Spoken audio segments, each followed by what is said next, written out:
I am the senior officer.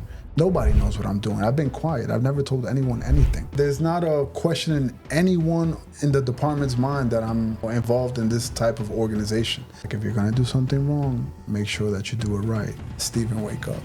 You gotta wake up. This is bad. This is very bad. Born and raised in New York City. My mother is of Colombian descent. My father is of Dominican descent. They both got here in the mid-'80s. I wanna say my mom is slightly younger than my father. She came here, she started working for a catering company. She worked in the laundromat there. She had me in 1988. I'm 36 years old currently. All of my academic years were also in New York City. I bring that up to say that my mother started applying for New York City jobs. She got a job as a substitute teacher. When she got here from Colombia, she was able to get her student visa, she got her master's, and she got into the Department of Education.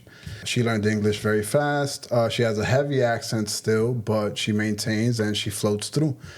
She's helping ESL students come in, so she's gaining a lot of notoriety within the Department of Education.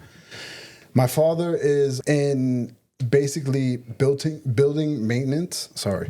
Building maintenance. He also has his master's, but for some reason just can't get a decent job. His English is not the best.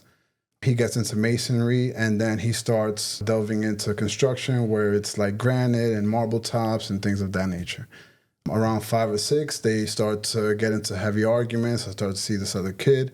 I had my own room. I was in a not great part of New York City. I'm in Queens Village, the north side of Jamaica. Crime-ridden still, but I didn't ever feel in danger. Right. This is 5 or 6 years old. My father leaves. He moves to Harlem, which is still in New York City. The back and forth starts to happen where you'll sleep here for the weekend and then you come back. Luckily, my mom gets a steady tour and a steady position for the Department of Education as a substitute teacher. We have the same days off, so I see my mom way more often than my dad. My dad slowly starts to not be in the picture. 6, 7 years old at this time, and my mom, regardless of having this steady income, she's still cleaning apartments with her friend on the weekend in the Upper East Side just to get. Of course, she's hustling. I was going to say, of course, she's an immigrant who comes in. She's making things work. They always work 10 times as hard as anybody born here. I can never say that I missed a meal. Right. I can never say that I missed a Christmas. I still had a Nintendo 64, things of that nature. But I see this, and I see the struggle of it's just her income. I get into high school. I go to Forest Hills High School. At this time, I'm mostly just playing sports with my friends. I'm not really getting into any deep trouble. At this point, Jordans are a thing. Getting jerseys are a thing. Having the latest athletic gear is a thing. I play baseball, basketball, football, whatever my friends wanted to do. That's what I was into. Mom, can I get Jordan 3s that are coming out this Saturday? They're $110.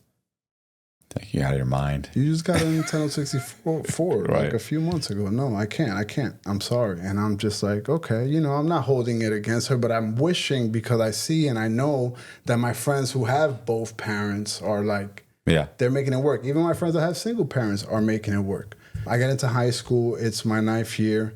I get off on Jamaica Avenue, which is a prominent hub for hip hop. There's the sneaker stores, the mom and pop sneaker stores that sell the Jordans and the Nikes and the New Era fitteds and the jerseys. And you can go and get your teeth grilled and gold, and you can get a Rolex watch for cheap. It's that neighborhood of New York City. There's many. There's Grand Concourse in the Bronx. There's 125th in Harlem. There's these little hubs where people go to get their gear in New York City. Mind you, this is the early 2000s. I'm walking through one day after school, and randomly I go into the New Era fitted store called Cap USA, and I'm like, hey, are you guys hiring? I'm 14, 15 at the time. Yeah, we are. Come on Saturday at 9 a.m. I didn't ask about pay. I didn't ask what the compensation was. I didn't ask for scheduling. You want me here at 9? Perfect. I get home. I tell my mom, all right, be careful. I take a $1 cab down Jamaica Avenue, which was $1 flat at the time, less than the MTA, which was $1.50 more or less. I get on that. I'm going to Jamaica Avenue. This is my first job. I get off. There's a beef patty and cocoa bread place. This is like a very Caribbean-infused environment. Jamaicans, Haitians, Guyanese, Trinis. It's that nature, that side of Jamaica Avenue. This is Southside Jamaica, Queens. 50 Cent is from Southside Jamaica, Queens. I see all of this brewing, him coming out with the mixtapes. Like I see 50, Lloyd Banks, all this G-Unit stuff. Rap galore, right? Lamar Odom from the NBA is there. Like it was, again, a ground for hip-hop culture. So I'm seeing these things as a 14-year-old, and it's my first day at this new era fitted store where I'm selling fitteds for $20. He tells me, hey, listen, I'm going to give you 50 cash. You get paid every Friday. I want you here from 9 to 8 p.m. Saturday and Sunday, obviously, because he knew that I was in high school.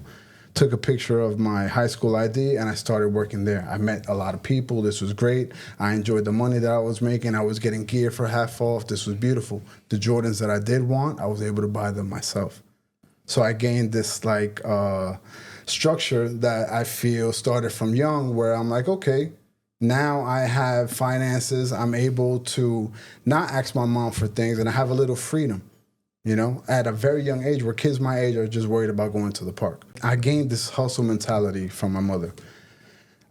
Time passes. My girlfriend in high school, she tells me, hey, listen, my mom and my dad have a job opportunity at JFK Airport where you can power wash the terminals and take away the little gum that is sticking on the terminals for the air train. It's from 5 p.m. to 10 p.m. and they're paying $100 a day. So I'm like, okay, this is perfect. Like I can go right in, and they're like, she's like, yeah, I'll introduce you and we'll make it work. As a high schooler, 15 years old, making $100 a day after school and not getting in the way of my academics. My mom's for it. It's my girlfriend's mom, so there's a supervisor level to it where my mom knows this is safe, this is real legit money. Regardless of them having me in JFK at such a young age, they made it work. Again, I'm buying myself these things. I'm gaining this notoriety of having luxury stuff at a young age. Even though my mom is struggling, I'm able to kind of show forth that I'm making it work. I start noticing that this isn't going to be forever, and I need a little more money, a little more means to make it work. I want to get out of my house at this time. I graduate college. I was going to say 15? I'm sorry, high school. I graduate high school at this time. What, 17, 18? 17. This is 2006. I'm working in JFK, so I start networking with the people at JFK. I'm seeing the TSA agents. TSA came about in 2003. The towers fell 2001. Yeah. TSA is a brand new element of Department of Homeland Security. So I say, hey, listen, is there a way where I can apply, where I can say, hey, listen, I already work in JFK? And they're like, yeah, call this number and give them all your information.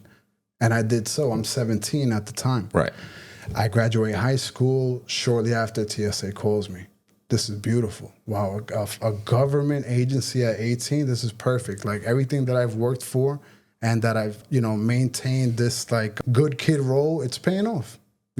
They do a deep dive. They make sure I don't have any prior arrests, which I did for something extremely misdemeanor. I didn't have my ID on 42nd Street. I jumped a turnstile. I went through central bookings for the weekend. Not a big deal. Right. R0. In New York City, R0. They did their investigation. I passed the drug test. I'm working at LaGuardia Airport. I am the youngest TSO, Transportation Security Officer, in LaGuardia Airport.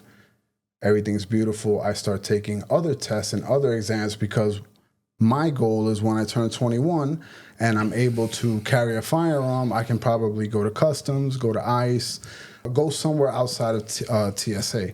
Even though TSA is new and I can branch out and be a supervisor quick, I wanna take advantage that I'm this young because I want to retire by 45, 50 years old.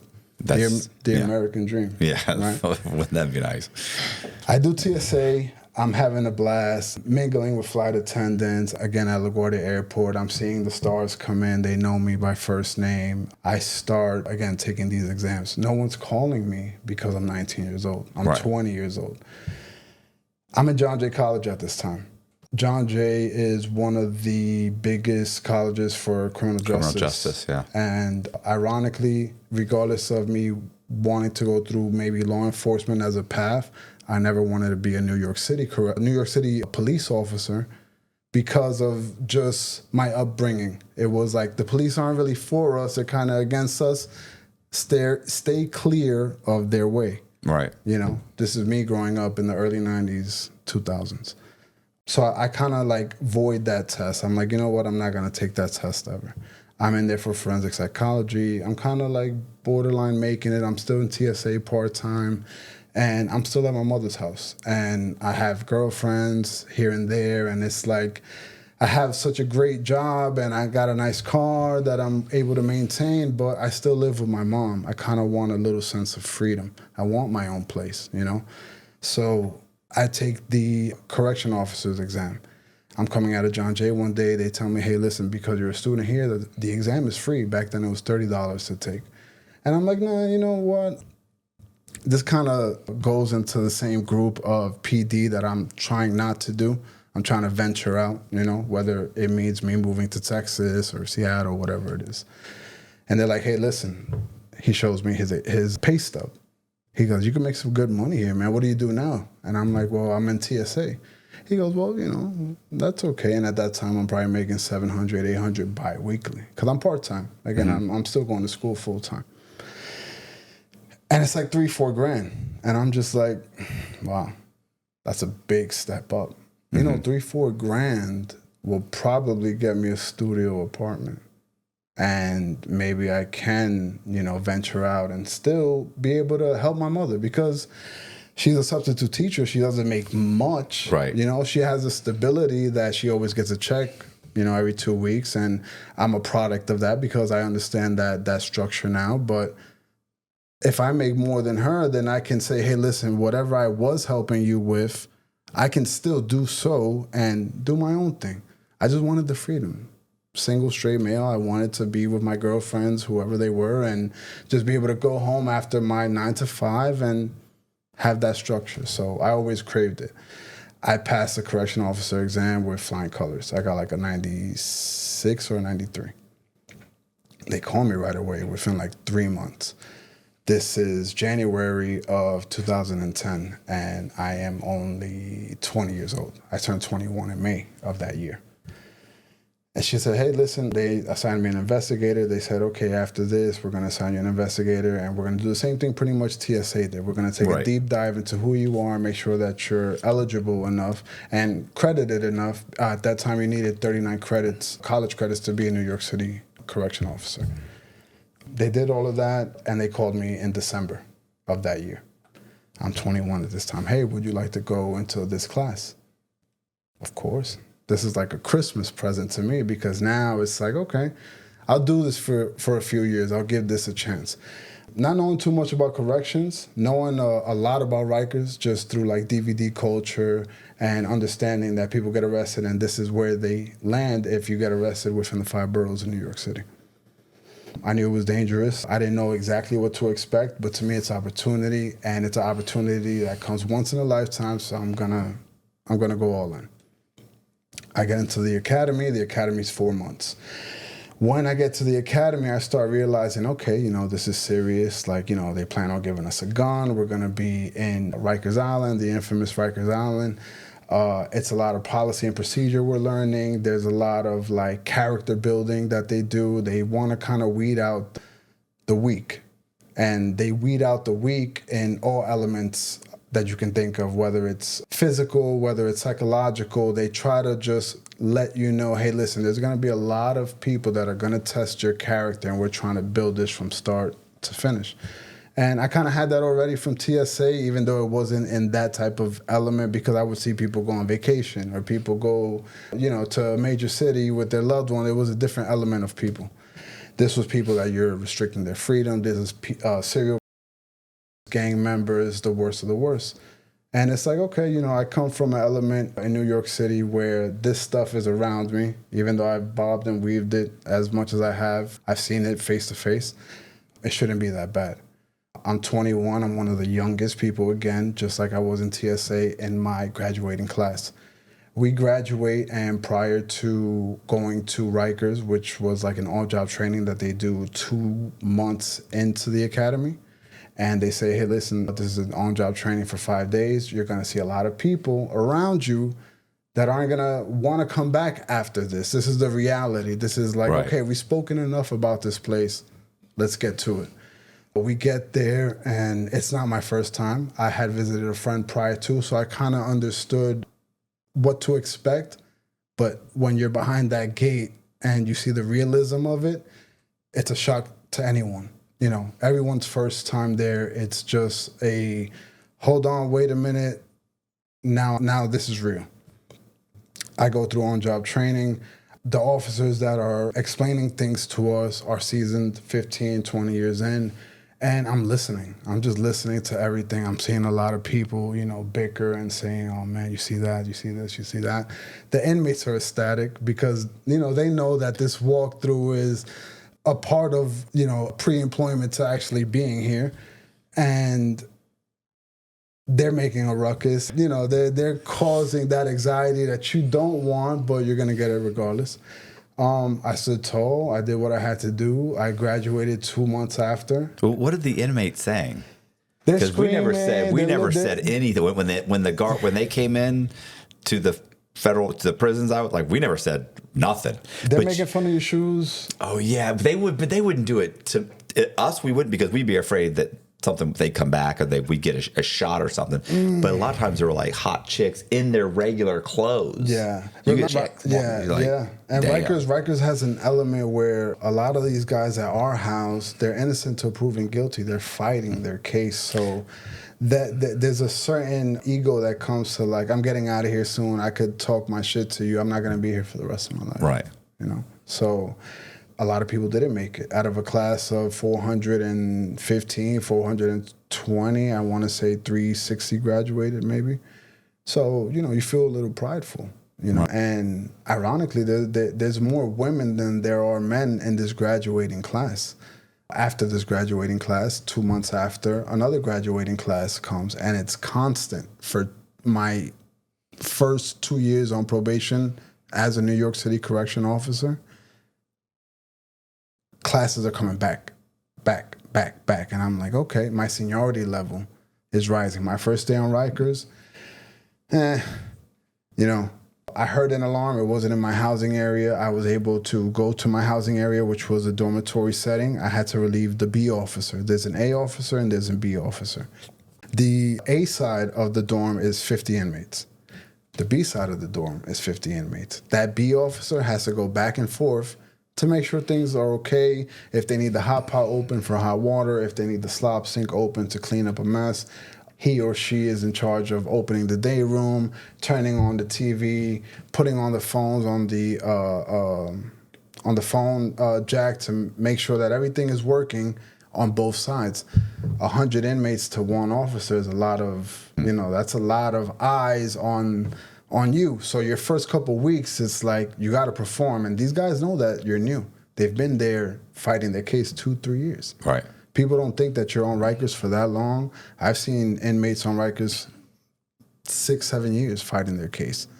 Way before I even got there. Because I was only able to do 4 years and 8 months.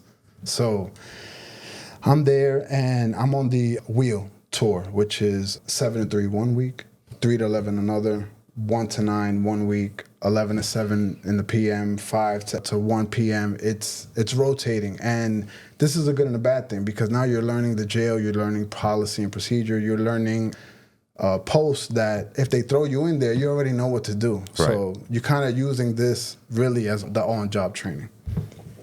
I'm working the rec yard and the mess hall, and I'm getting really cool with these inmates. And by cool, I mean I'm 21, 22 years old, Afro-Latino. I'm from Queens. My dad moved to Harlem. I was able to navigate the city at a young age, just playing sports with my friends. I was very relatable. Working on Jamaica Avenue, I saw a lot of these guys that were in street life, that spent their street money on Jamaica Avenue, that they would see me now and they would be like, wow, like, don't I know you from somewhere? Didn't you mess with this girl? And you know, I become like a fan favorite in a sense. I'm not bending any rules at this time. I'm still pretty by the book, but I try to be as cool as I can possibly be. These are kind of my peers. These are sadly guys I went to high school with that made a wrong decision. The only difference between me and them is that I took a test and they didn't. Right. So a lot of that stemmed my respect for them and their respect back. Did I see a lot of violence? Yes. Did I let a lot of things slide on the search? If they had 4 pens and they were only allowed 1, I wouldn't make a big deal about that, right, because I already know, being on this island and being as deserted as they are to society, they're already in hell, so why make it worse? Right. And they felt that, I was very approachable. Hey, did you see the Knicks? Hey, did you see the latest Mercedes-Benz that came out? Like, I'm free and open to conversation, and they love that. They're there all day. I'm probably there with them for 8 hours. I'm probably there with them for 16. So I made that work for me. 2 years in, I get off probation. I finally get my personal protection firearm. They give you that access once you're off probation. A lot of people don't make their probationary period as a CO. Regardless of you having that firearm, you still get the firearms training. You're just not able to take it home with you. Finally, I'm able to buy my Glock 19. I'm able to take it home with me. I'll bring that up later, why that's so pivotal. Now I see these inmates. They have been with me there just as long as I've been there, fighting their case. Right. These guys kind of like grew up with me in these 2-3 years that I'm there. I'm tired of being on the wheel. So I put in for a steady post, and that is the 1-9 post in the RHU unit of Rikers Island in C-73, where I worked in, which is a high-intensity mental observation unit on Rikers, where these guys are heavily monitored on their mental health because they're schizophrenic, they're bipolar, on top of them being extremely violent. They've cut COs, they've cut other inmates, they have red IDs, which shows that they're predicate cutters, they've been caught with contraband and things of that nature, and they're in the box, and their mental health observation. So it's just a slew of things that these inmates are extremely high classification. Right. If and when they behave, they're able to get day room time. And you're going to be in charge of that from 1 to 9 if you apply for this steady tour. You want a steady tour? You don't want to be on the wheel anymore?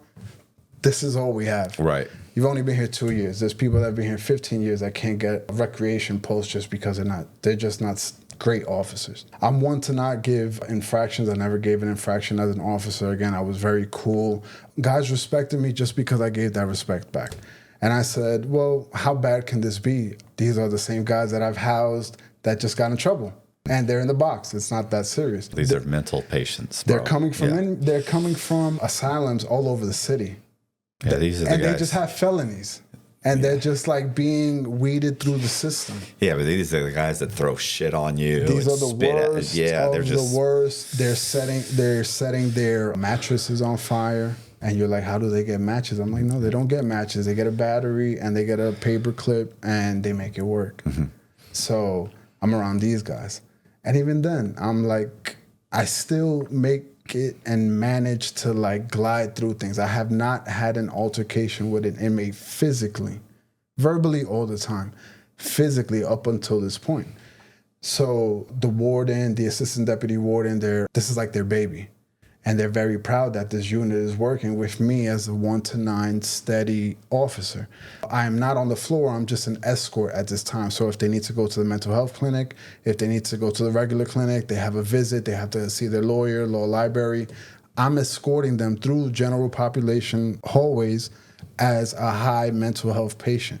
Regardless of these mental health labels that these guys get, they're still gang related as well. A lot of them are Crip, a lot of them are Blood, they're Latin King, they're Trinitario. And it's like, they get word from the general population guys that I'm a cool guy. Regardless of their A officer in the post or the B officer that's steady on the floor with them, as an escort officer, don't disrespect me because I'm one of you guys. Right. And I've never disrespected them, so it kind of, that karmic energy worked in my favor. I had this housing area steady now 3 months. But as the escort officer, I'm able to kind of roam free throughout the prison. I'm still seeing the general population inmates that I encountered from my first couple years on the job. And my seniority level is up now because, like I told you, the classes are coming back and forth. So people think that I've been there way longer than I actually have been. And I gained that notoriety, and I kind of use it to my advantage. Throughout my time on Rikers, I've had a lot of inmates propose to me, hey, do you want to make money on the outside? Yeah, right. You want to bring cigarettes, tobacco, loose tobacco, maybe this water bottle full of vodka. Like, you know, I'm good for it. I can make you money. Mm. And throughout my first couple of years, I'm just like, I brushed it off respectfully. Right. I never alarmed someone and called my warden and said, hey, listen, this guy's, because I'm too cool for that. Like, nah, man, like, I'm good. I'm not going to sell you my integrity. I worked too hard to get here, you know? So I'm roaming free one day, and I'm waiting for one of my inmates from my housing area of HU to get out of the visit. Inmate that was there the entire 3 years that I've been a CO at this time, he's been there fighting his case. Ironically, I know this inmate. I've actually seen him in real time outside of Rikers, in the street. He's a well-known drug dealer. New York City might seem big to outsiders of New York City, but when you're in the loop of things, you kind of know who's who. And I've actually seen this guy in real time prior to me even taking the Department of Corrections exam. He doesn't know this, but I kind of know who he is. I know who he is through a friend of a friend. Since day one, very respectful. What's up, Dominguez? How are you? Everything good? Chilling. He's working in the visit floor where he's giving the inmates an exchange into their regular clothes, because at this time, 2011-12, on Rikers, you were still able to wear regular clothes. And that was like an up on people, because it's so egotistical in prison and in jail that if you have designer stuff, you're the man. So when you get to the visit floor on Rikers, you change it to the jumpsuit. The gray jumpsuit, they give you the slippers, the brown slippers, or the orange slippers. He's working that detail while I'm working the escort and waiting for this inmate to finish his visit, take him back to RHU. We start talking small talk, and he goes, again, just like the rest of them, yo, we should make some money. Like, let's make some money. Like, you know I'm good for it. And deep down, it's like, he doesn't even know that I know him from an outsider that kind of vouches everything he's saying. And I'm just like, nah, man, I'm all right. I'm good. Time passes, maybe 2 weeks, and I'm working the 1 to 9 shift. I get put in to work a vacation detail, which is the 9 p.m. to 5 a.m. shift. Lockdown on Rikers Island is at 11 p.m. at this time. This is 2011, 2012. And all the inmates are locked in. I'm working a sanitation detail. I'm just going with 2 inmates escorted from a housing area and picking up all the garbage in the facility. So the breakfast crew can open up and, have a clean slate and start out the day. And everybody that works the 7 to 3 shift, that when things are, happening, Catholic services, visitation, all this stuff could be up and running again. It's the only time the prison kind of shuts down. Nobody's out. Everything is desolate. I see this inmate again. And he goes, yo, Dominguez. And I can hear him. It's a hallway of nothing. Mind you, it's 1 in the morning. My inmates are in the kitchen grabbing up the rest of the garbage. And I'm like, hey, what's up, man? How are you? Yo, what's up, man? Like, talk to me. And I'm just looking at him, and I'm like, man, nah, bro, I'm good. He goes, fuck bringing stuff in. Security on the outside. And I'm like, security on the outside? What do you mean by that? And he goes, my brother just wants somebody to ride with him. Like, just drive. You don't got to touch anything. And when he said touch anything, I'm just like, I understand what he's talking about now, because I know that he's a known drug dealer in New York City. Right. I've seen him everywhere. So I'm just like, nah, man, like, I'm good. And even as desolate as it is, I'm very cognizant of my surroundings. And I want to make sure no one's listening and even watching us congregate. Because I don't want to tarnish my character. Right. There have been officers just like Gary Haywood prior to me that were incarcerated because of set situation. But when he mentioned security on the outside, it's like, you know what? I kind of justified it personally. I'm like, well, I don't know what this entails, but I'm not bringing anything in. I don't know, man. I don't know. And he continues walking with me, takes out his logbook, his address book, actually. He rips out a piece of paper, and there's a number on it already. It's like this was kind of premeditated on his end. Call this number when you get a chance. I finished that vacation deal. I'm not working that shift anymore. I don't see him for a few weeks. I end up going on vacation myself. So I had some time off of Rikers. I was already like up to here with the violence. I just needed some time off. But I would be lying to you if I said I didn't have that scenario play in my mind over and over and over again. And once that happens, I'm just like, you know what? When I get back, maybe, and I sat on my bed. The night before going back into my regular, the morning of going into my 1 to 9 shift, I'm like, you know what? And I called. And I spoke to somebody, and he goes, yeah, that's my brother. He told me you were going to call. I've been waiting for you. When are you free? And I'm like, well, I get off at 9 p.m. He goes, well, can you meet me tomorrow morning? And I'm like, what time? Because I have to be at work at 1. He goes, this is like 10 a.m. Okay, give me the address. He's like, yeah, I got you right now. I'm going to text you the address. Seems very youthful, in his voice. He texted me the address right away. I see it. It's like maybe 18 minutes away from me. The morning of that comes, and I said, you know what? I'm going to give this a chance. I'm going to see what this is about. Again, I'm not getting into anything until I feel secure about it. I get to Washington Heights. I'm in Queens, Jamaica Avenue at this time. It's like a 20-minute drive on the Grand Central. I get on the West Side Highway. I call him when I'm outside. He's in like a sweatsuit. He's smoking a cigarette. He's already on the phone. And I'm nervous. I don't know what to expect. It's broad daylight, which is kind of like saving me a little bit. And at this time, remember, I do have my personal protection firearm. Right. And I am law enforcement, so I could say that this was something that went wrong, and I'm just here protecting myself. Worst case scenario. I'm playing all these things in my mind. He gets in the car, he looks at me, and he's just kind of like astonished, like, oh, wow, you're super young. And I'm like, yeah, man, what's up? This and that. He goes, listen, I'm going to go back upstairs. I'm going to get a duffel bag. We're going to go to 42nd Street and 10th Avenue. And I'm thinking in my head, I'm doing, at the time, I'm like, it's like a 15-minute drive.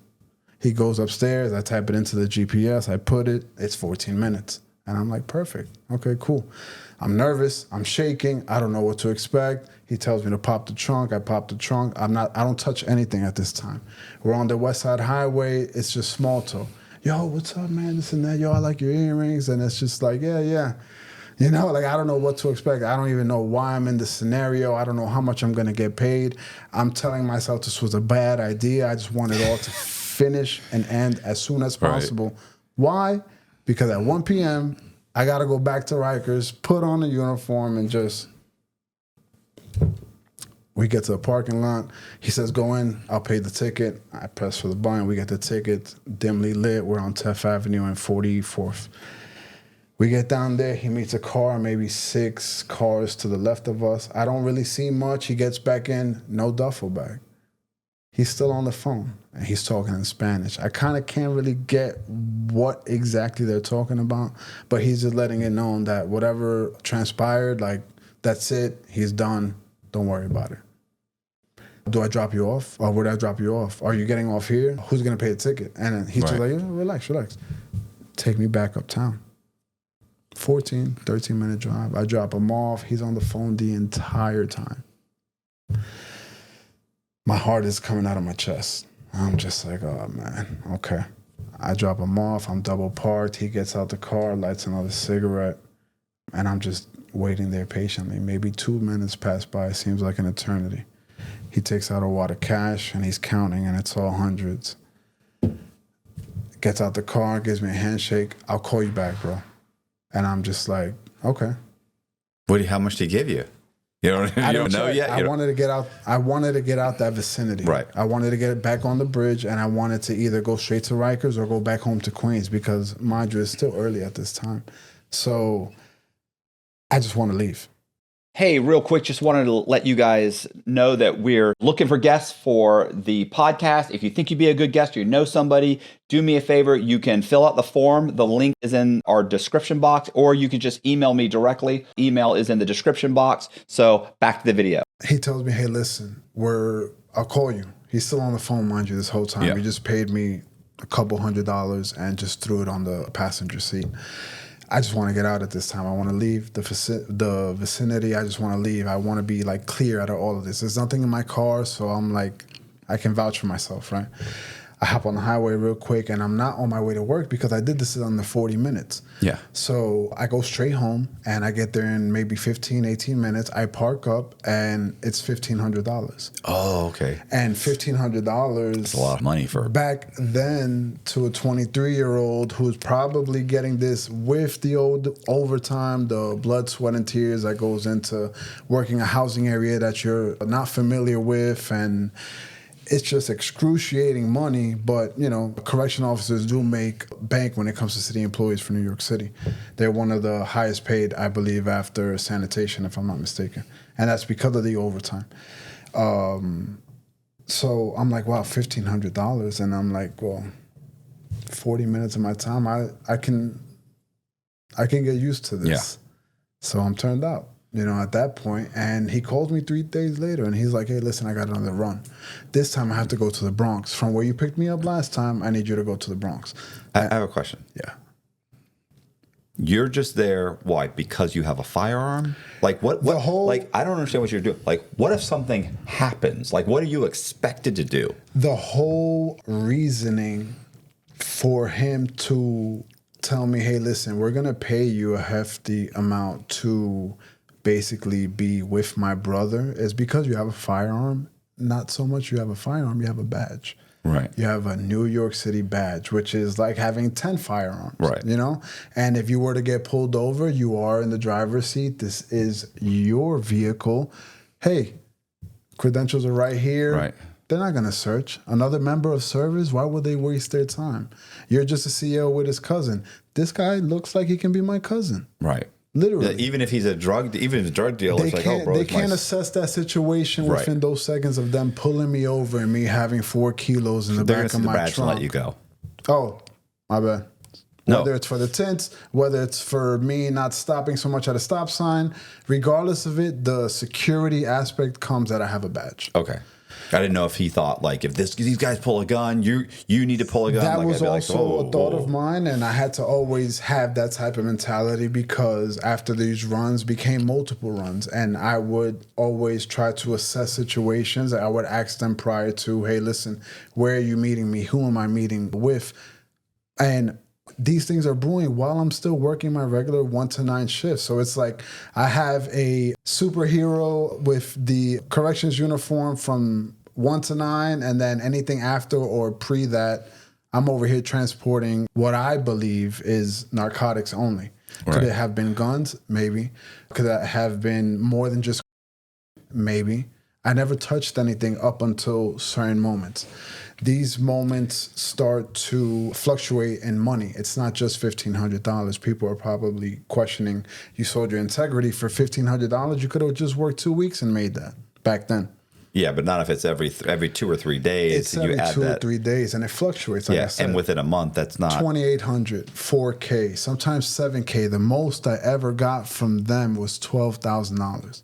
This was a 4-hour run. They had me in the car for 4 hours. Whatever dealings they had upstairs and whatever was going on, I was getting paid just to be on standby. Right. Whether these guys got into a gunfight, whether we got pulled over after this, they just wanted to make sure that I was there at all times. That's what I was getting paid for.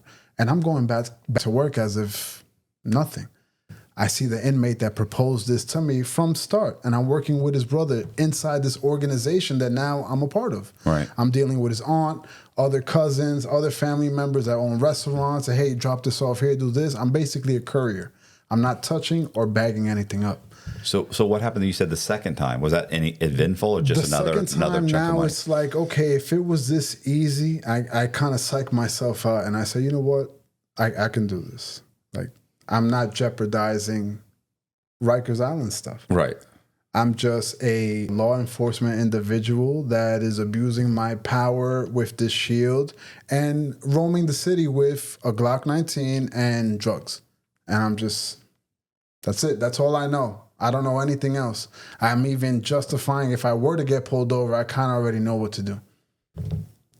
He tells me, the inmate that proposed this to me from day one, I see him roaming the building. He has all of these jobs. He's a very loved inmate within this facility. He's been here for 3.5 years, almost 4 years. Right. Just like me, fighting his case. He has a attempted charge. Regardless of him being a drug dealer, a known drug dealer, he has an attempted charge. And he's telling me, yo, listen, you like that, right? You're good. What about me? And I'm like, okay, talk to me. He goes, no, we'll talk later. And then he breezes that off. I get a call from an aunt that I've met prior to on a few of these runs. She calls me and says, hey, can you meet up with me tomorrow? It's my day off. I said, yeah, absolutely. I'll go and meet up with her. I don't know how much I'm going to get. And I'm enjoying these couple $1,000s that are coming in weekly. Mind you, I'm getting paid bi-weekly by the New York City Department of Corrections. $1,500, $1,600, and it's like, that's play money to me at that point. So the aunt calls me, and we don't do a run. She gives me a little brick. It's maybe 3 inches by 4 inches. It looks like a small iPhone. It's not a phone, though. It's compressed in like a duct tape fashion, and it's probably like 1 inch in diameter. And I'm like, okay. She's like, yeah, just give that to, this guy. And everything that I've been trying to avoid from bringing in this contraband, it's like, what do I do now? Say no? I've probably made $40K at this point with these people, just doing these little runs that I haven't touched anything. Right, but with the first conversation we had with this guy was, you don't have to touch anything, you don't have to do anything. It's just that this. That was the that was the carrot. But I mean, to me, I would have probably been like we had this. I was very specific at the beginning. This is what you assured me of. Go for yourself. A deer in headlights, man. Yeah, you were just. So it's like, what do I tell her? No. And this is my third or second time meeting her. You're afraid the whole thing might go away. And I'm just like, well, I'm in too deep already. Well, they know too much. Well, what are you making a month now? It fluctuated. Could it be $5,000 or so 10? Much. No, it was definitely over 10. I want to say again at that first proposition, at that first proposition of introducing contraband that very first time, I was at least at 40. Mind you, this is 3 months in, 2 months in, and it's not an everyday thing. Maybe it's twice a week thing, but now you're telling me to introduce contraband into Rikers Island, something that I know has been frowned upon since I I started the academy. Literally since I started the academy. These guys are gonna, they're gonna sugarcoat this, and they're gonna try to mold you, and they're gonna try to friend you. And it's like, yo, they drill this in you, pause, so much that you're just like, wow. And then now you wonder, oh, it's so easy. That is why they tell you, don't fall for it. Do not fall for it, because they're all going to ask you. And I told you earlier, they all did ask. And once you told no and you let them know, hey, listen, I'm not here for that. It's like they backed away, because 3-4 months down the line, they're going to get a brand new rookie officer that's going to be like, right, I got you. So I get that small brick compressed, which seemed, again, like an iPhone 3, 4 at the time, which is kind of the iPhone size that I had back then in 2011, 12. And I'm just like, okay. I'm like, with nothing else? She goes, no, that's it. All right.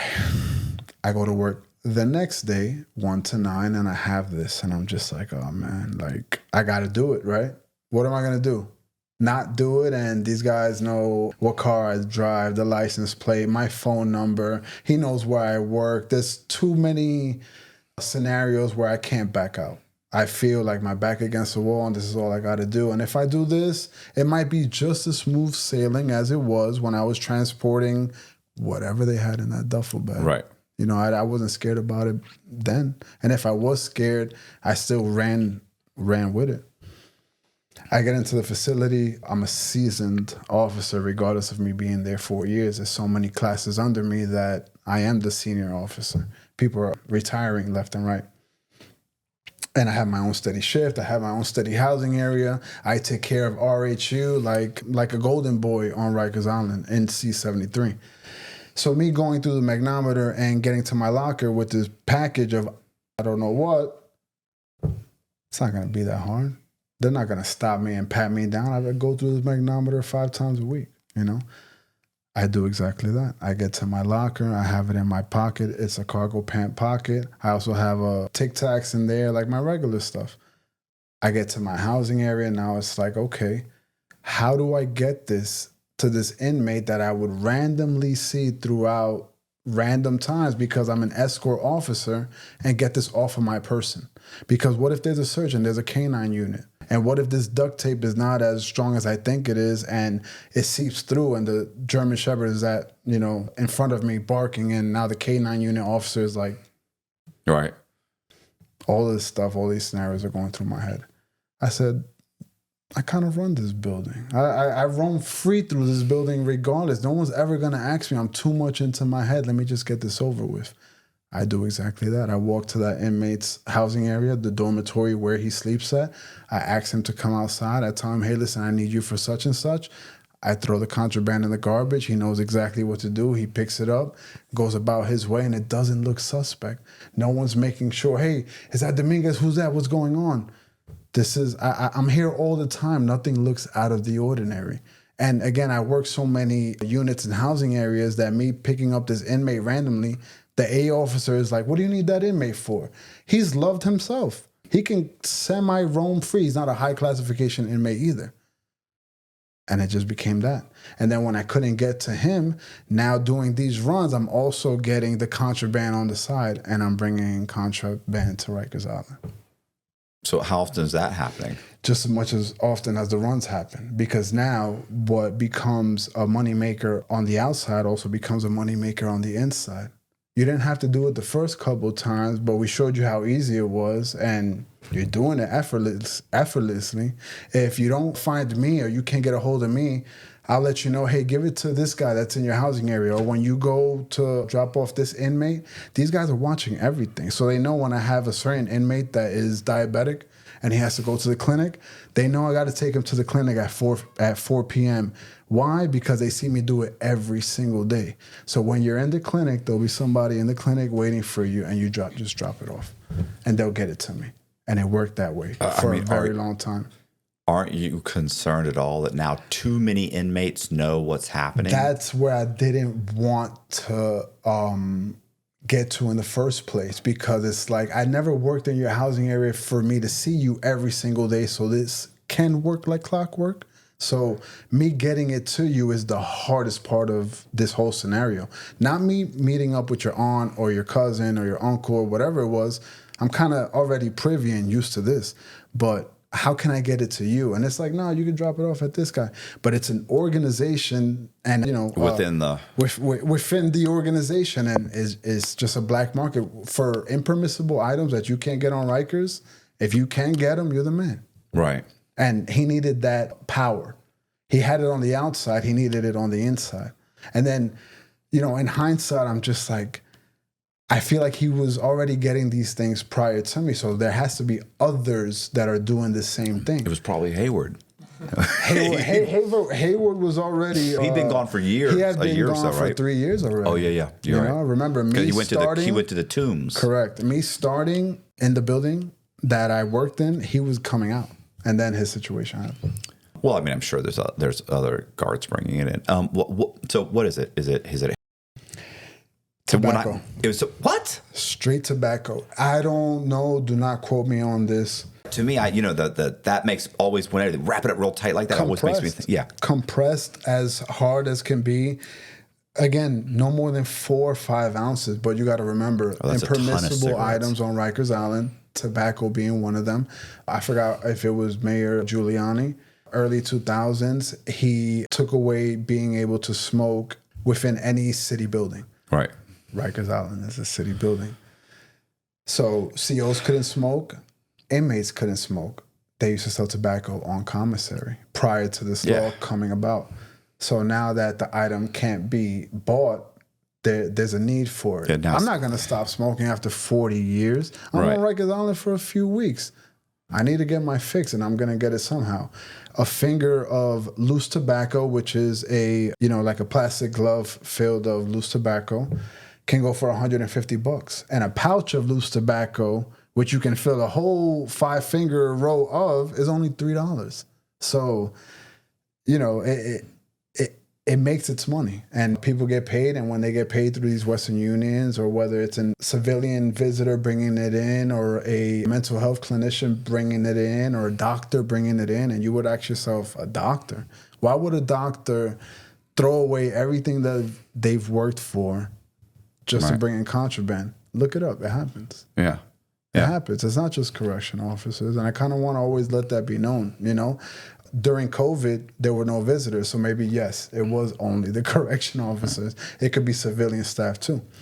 Well, I was going to say, nurses, a lot of the time, the nurses, these guys get close with the nurses. They're there just as long as we are. These 16-hour shifts, sadly, after 16 hours of being with somebody for 5 days a week, you tend to kind of have conversations and get to know the person. You know their ins and outs. I know when Matt gets a haircut. I know when he's coming off. I know when he's going to work. I know when his vacation is, because you kind of live with these people. Right. So you're still doing the stuff on the street, the protection. You're doing this. I mean, you're making a chunk of money every single month. I'm getting there, on top of getting my bi-weekly check, which gets better because now my time on the job is steady. I'm doing a certain amount of overtime. Longevity is a factor, so I'm getting close to my top pay.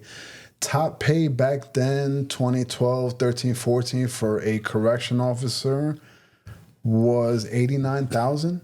Base, and then again coming with the overtime, uniform allowance, holiday pay, you could bring home $115K. And as a single male, $115K in New York City, it works. This goes on for a few months, and now that I start introducing the contraband, I start feeling this type of guilt, because it's like, damn, man, I didn't want to do this from the very beginning, but I am making good enough money on the outside that the things that I did want are now, they're easily accessible. I'm able to help out my mom with the groceries. Now I have my own apartment. I have a steady tour on Rikers. I'm a city employee. I have great benefits. Again, I'm a single male, so things are working out. I'm doing this for about 3 months by myself. One day I see the inmate, and he goes, yo, I don't want to my brother no more.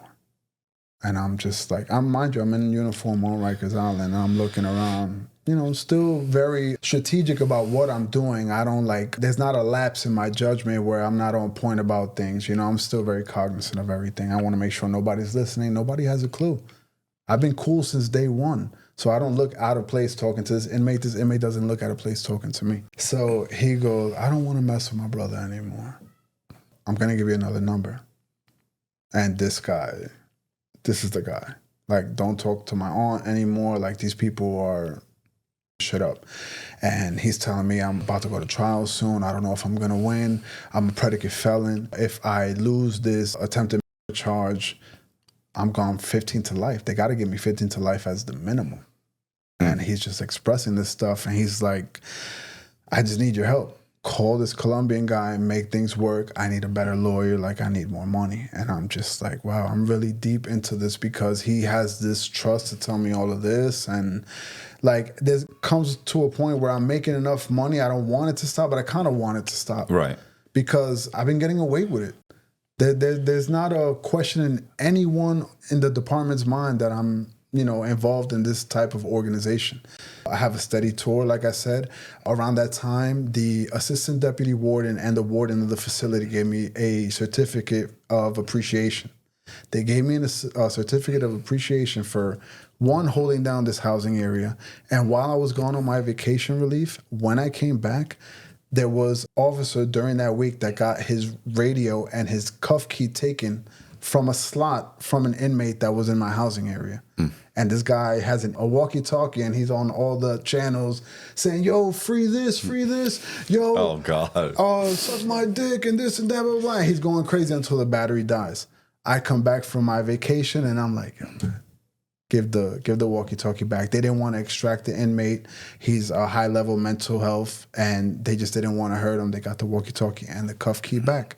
I got a certificate of appreciation from the warden. So, again, I'm the golden boy. Me talking to this guy doesn't look out of place. Circling back, he goes, take this number. It's like kind of back to square one. Call this number. When you call this number, you'll get all the information. And I get this feeling again, like, damn, man, again, like, what is this gonna, like, what door is this gonna open?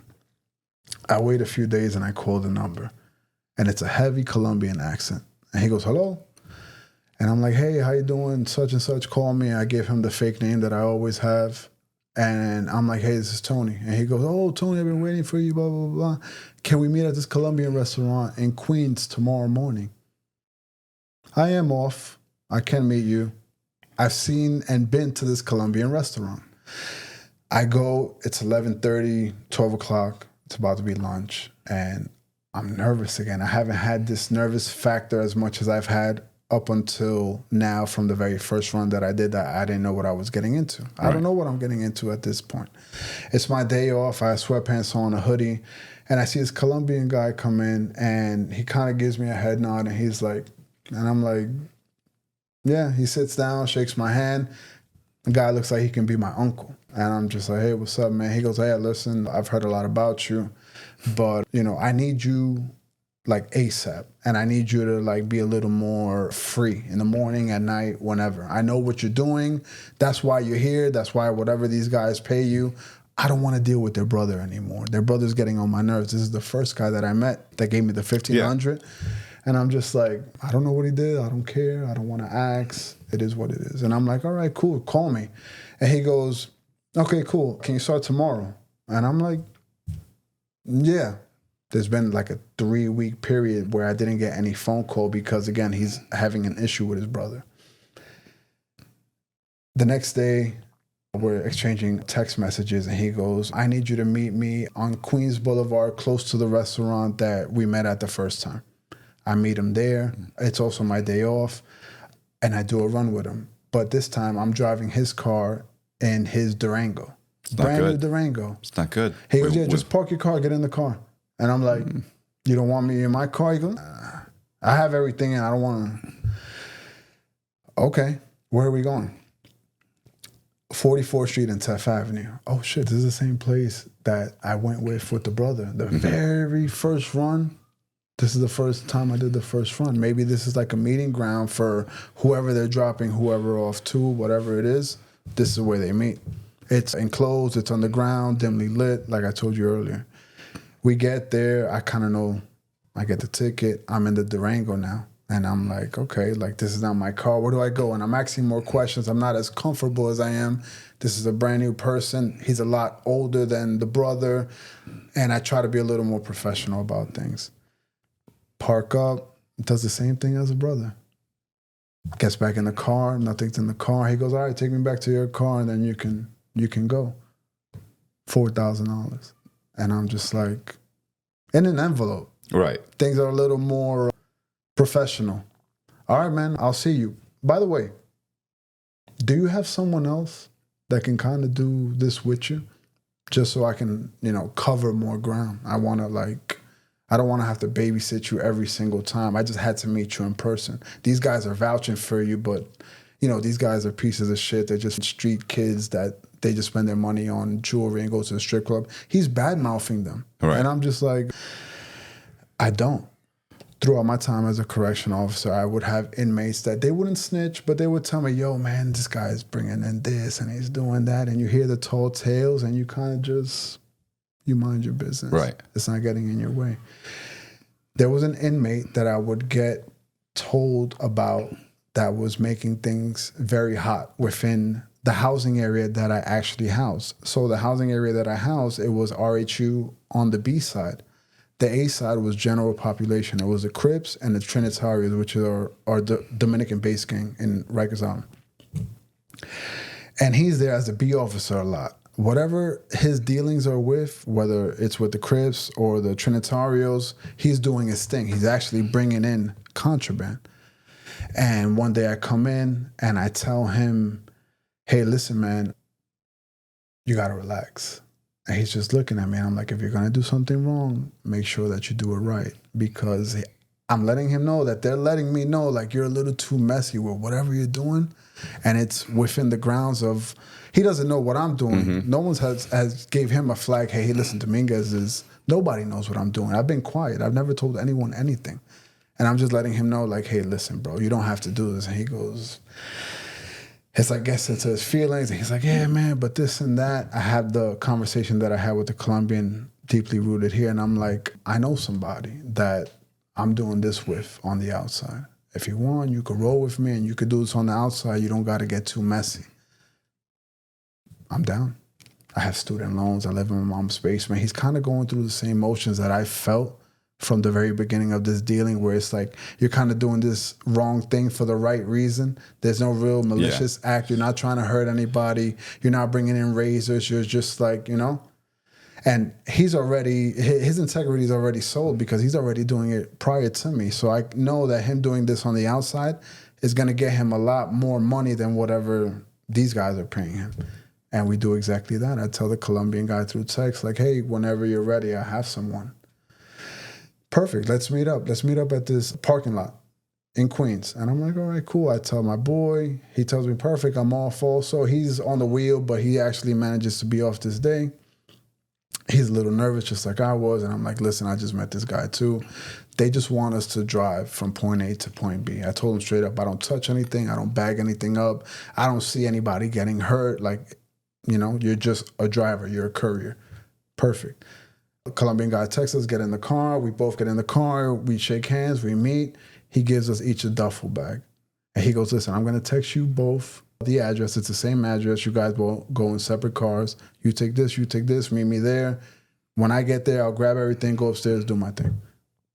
Perfect. We do exactly that. It's probably 30 minutes out. It's a longer trip than usual.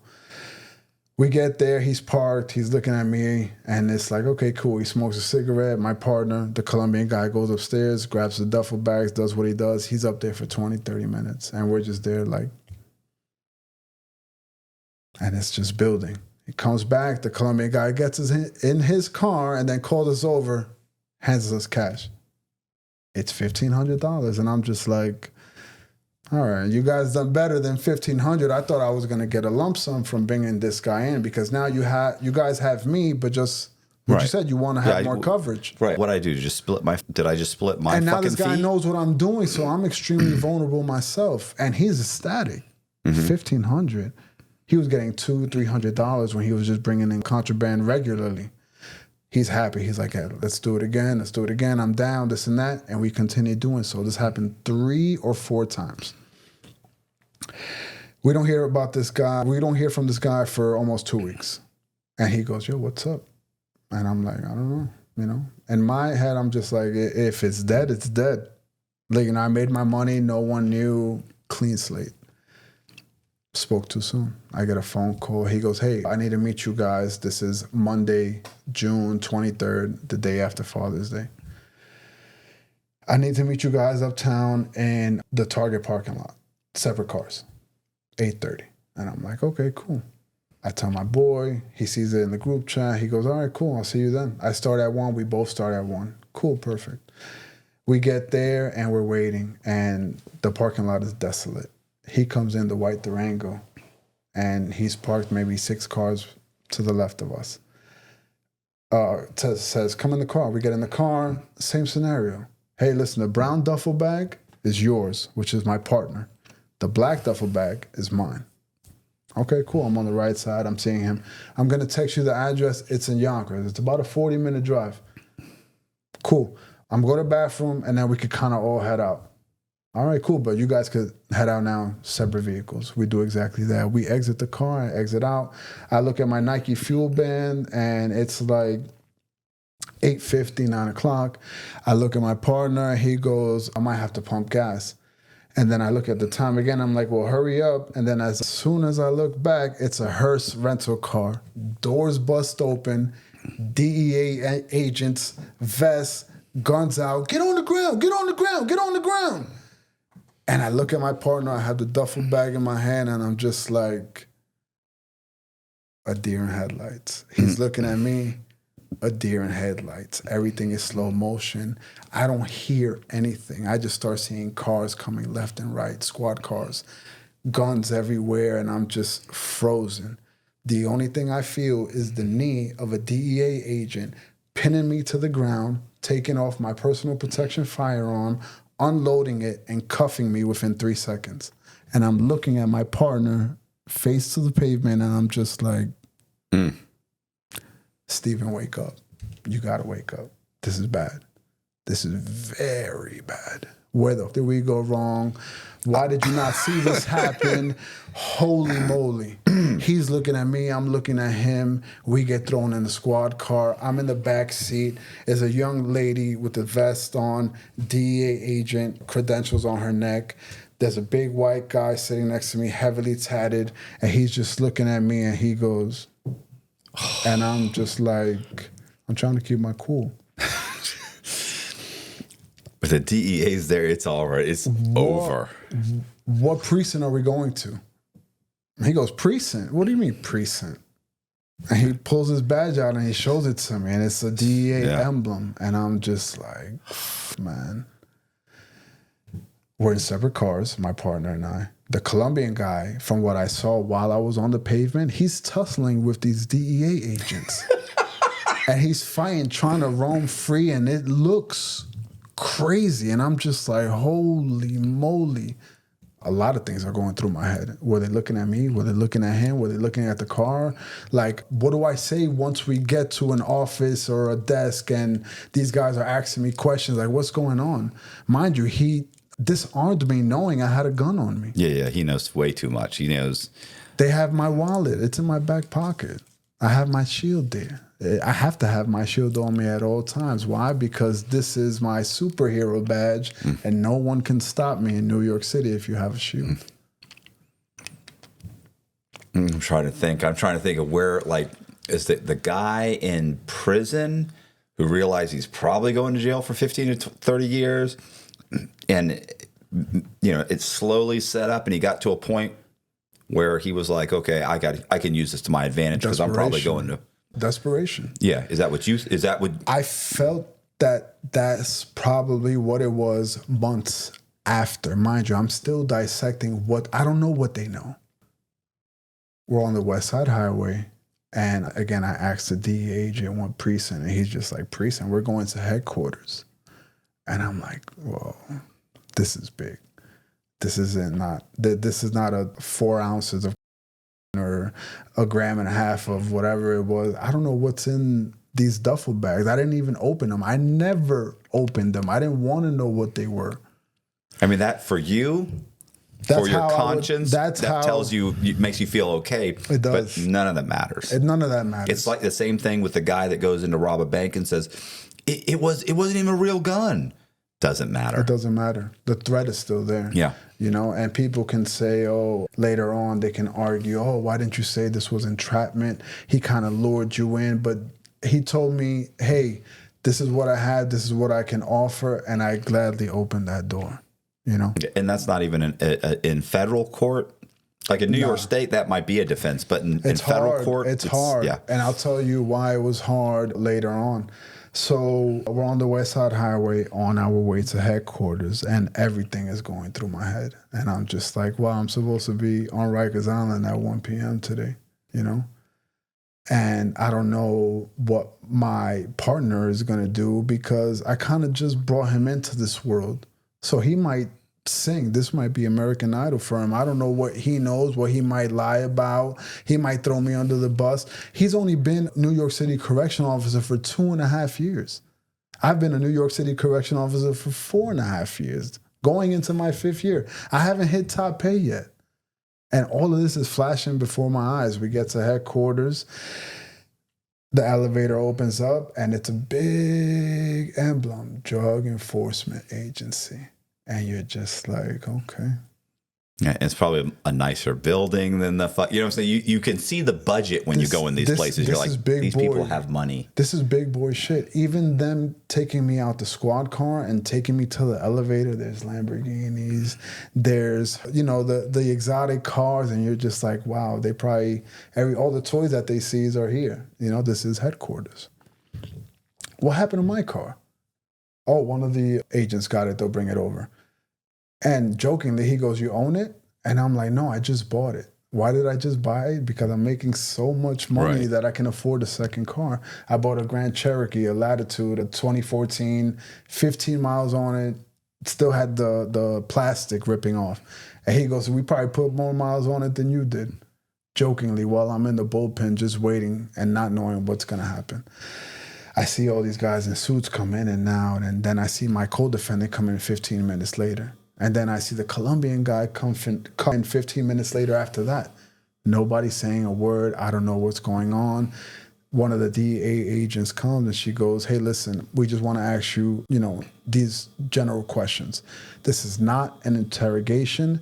You do not need a lawyer. These are just general questions. I don't want to make sure that this is your maiden name, this is your address. We just want to get things sorted out. You don't have to say anything aside from the things I just told you. Okay, they cuff me, they put me in a room. She does exactly that. Maiden name, emergency contact, I go through everything. Everyone else goes through it, and I'm watching them go through it. The Colombian guy's pacing as he gets transported to the room to do what I just did, and he's giving me a look like, yo, you better not tell. You better not say anything. And again, I'm just like, nothing.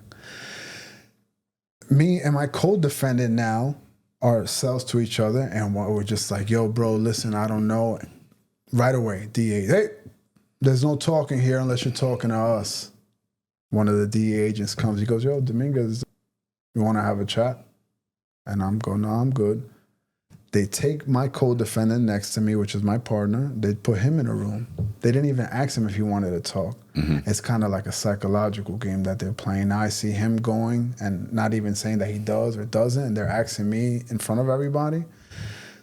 I don't say anything. I kind of was brought up on that culture, you know, until you have counsel present, try your best to just keep your mouth shut. And again, I don't know what they know. I do exactly that, and the DEA comes in to my cell. They handcuff me. The district attorney, she's in a suit, and she looks at me. She goes, you mean the U.S. attorney? The U.S. attorney. She goes, you don't want to talk to my guys? And I'm just like, I don't nod. I try to be as numb as possible. She goes, get them out of here. They do exactly that. We get back into a car. And I don't know if my partner's coming. I don't know if the Colombian guy, I don't know their whereabouts at this time.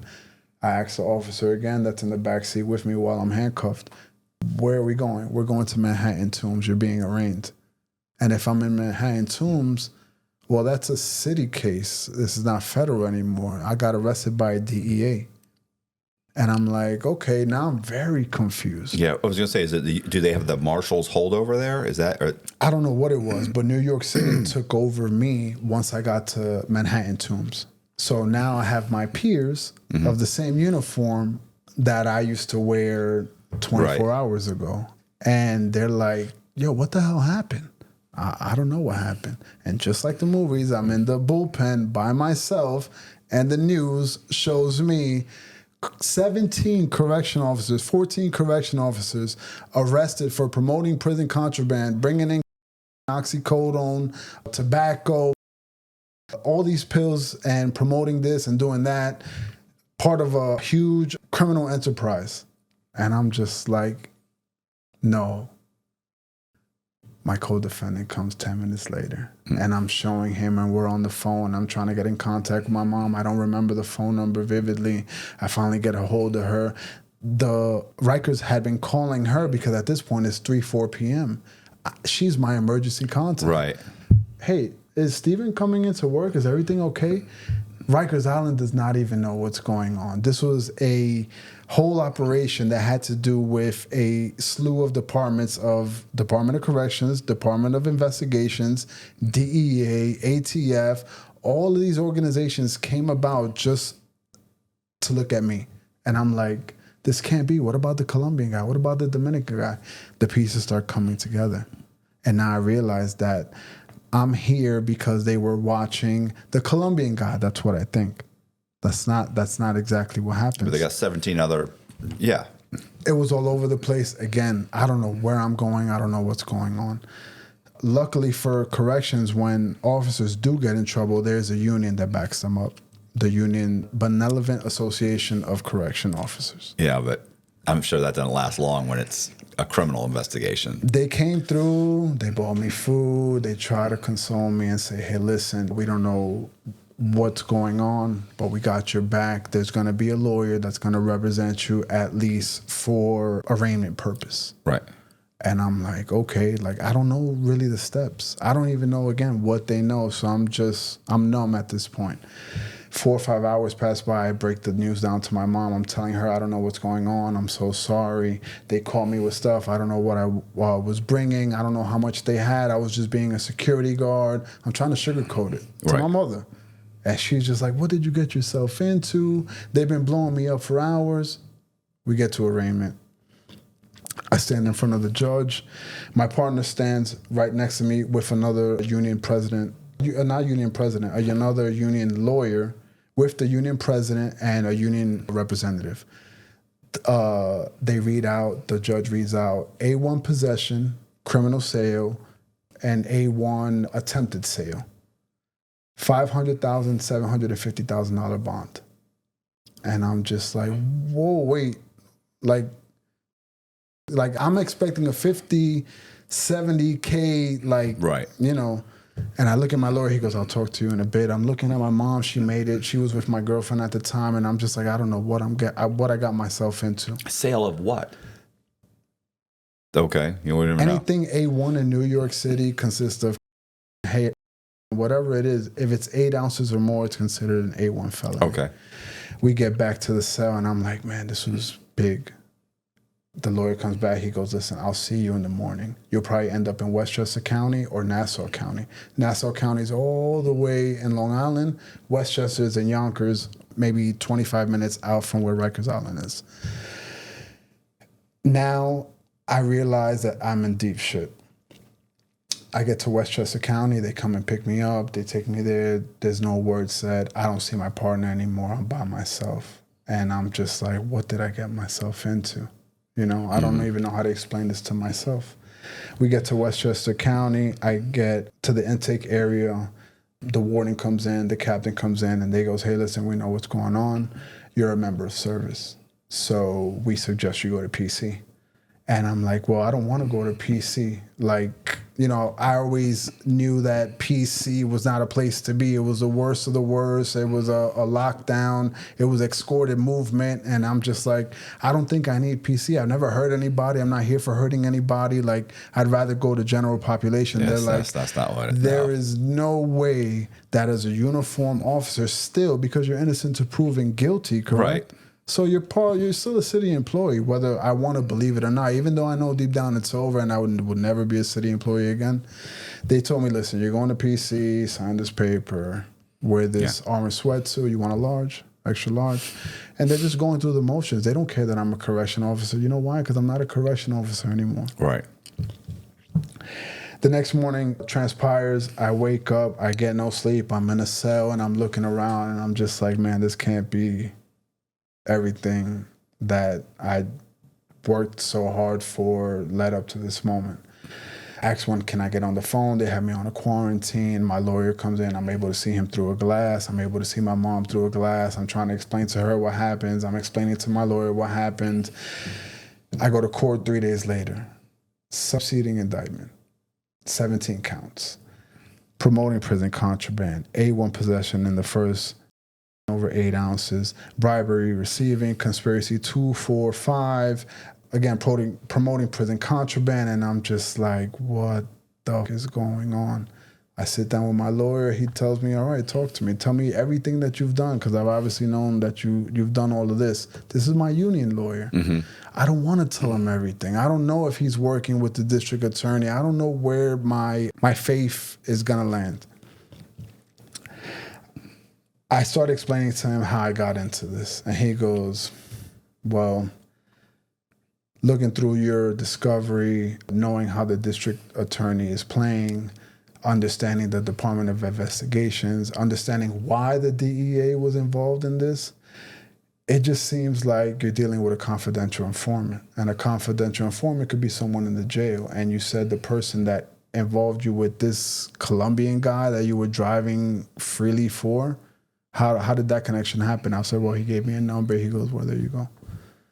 This was a confidential informant. So the guy that gave me the number and propositioned me from day one has been a confidential informant way before I was even a correction officer. Mind you, what did I tell you earlier? I've seen this guy in real time. Right. He's a well-known drug dealer. Like you mentioned, he couldn't take the time. He's a predicate felon. 15 years to life, you better give us something. What are you going to give us, another drug dealer? No. So he made it juicy for them and said, you know what, I got a correction officer that's been moving around with me, and I can give you the receipts. Mm-hmm. And that's something juicy because at this time, Rikers is in flames. 30, 40 slashings per building, 30, 40 slashings per building, 30, 40 slashings, stabbings per building. The violence is all over the place. They had to pin it on somebody. I became the poster boy for introducing contraband to Rikers Island, telling the news that I'm the reason why the violence has spiked and things are out of control. They needed to pin it on somebody. Yeah. And I became the goldfish that they made it seem that I was this shark, and that's not how it happened. I was reeled into this, and again, you can argue the entrapment, but I chose to do the bad thing. Right. You know? So what is does this lawyer end up staying? He didn't say your lawyer. Once he knows that this guy's involved, he knows. So I speak with my mom about it. We have our back against the wall. I already know that I'm not vouching my job. I'm not getting my job back. That's already out the question. He's telling me, hey, listen, if you want to bring another lawyer on, we can do so. I highly suggest you don't. Obviously, this is free will. This is the union dues that you paid bi-weekly to us. That $45 is basically why I'm here, for free. What I can do is offer a forensic psychologist to come in and basically do a kind of pedigree about who you are and what transpired and why you're here, and basically make it seem like you're a product of your environment. And I'm like, all right, well, you know, how much is that? And I said, oh, it's a few $1,000. So the money that I made throughout this time, I have to obviously maintain 2 cars that I have leases for. I have bills of my own. I have rent that I have to pay. I have insurance that I have to pay. So the money is liquidating as time is going by while I'm in county jail fighting this case. As I'm fighting this case, I start realizing that this guy is a confidential informant, that people from his organization kind of knew what was going on, and this was all a means to gather us together and basically make this case that these are the corrupted guys, we're doing our job, and we're getting rid of them. And my lawyer brought it down to me that way. And he goes, listen, you're not looking at 2 or 3 years. These guys know how much money you made throughout this process. And you made a lot of money. In comparison to your co-defendant, they don't give a fuck about him. They'll give him 3, 4, 5 years. He was a probationary officer. He's already, the probation. I thought you meant he's not a big deal to them. They know that you're the guy that they want because, one, it looks good to the district attorney, and it shows that New York City as a whole and the mayor, they're doing their job. You know, Rikers Island is maintaining. And we're cleaning it up. We're cleaning it up. So how much money are they saying you made? In the paper, they're making it seem that they were paying me $500 to $900 per run. And I'm like, you guys are missing a zero, whole zero. And you guys know that. But how do the feds justify giving me $5,000 here, $9,000 here? When you read the paper, the New York Times, the Daily News, the Post, the Wall Street Journal, they're saying I was getting paid between $500 and $900 per run. It was really between $1,000 and $9,000 per run. Right. But again, why is our tax dollars going just to throw this dirty correction officer away when you can just, you know? So I saw that this was very politically based. And my lawyer let it be known that it was very politically based. And that's why they were going to throw the book at me. My first offer was 12 years. And I'm just like, for promoting prison contraband and driving around, it's like, yeah, why not? Why not? We gave you signed the oath. You went like this.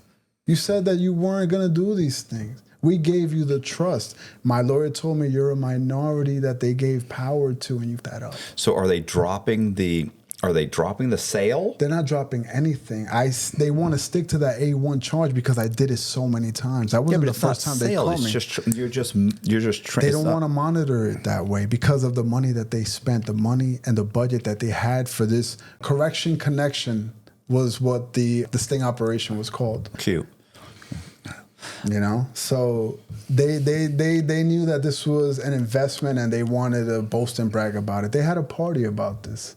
My lawyer told me that. And it's just like, man, you know what? So the forensic psychologist comes in.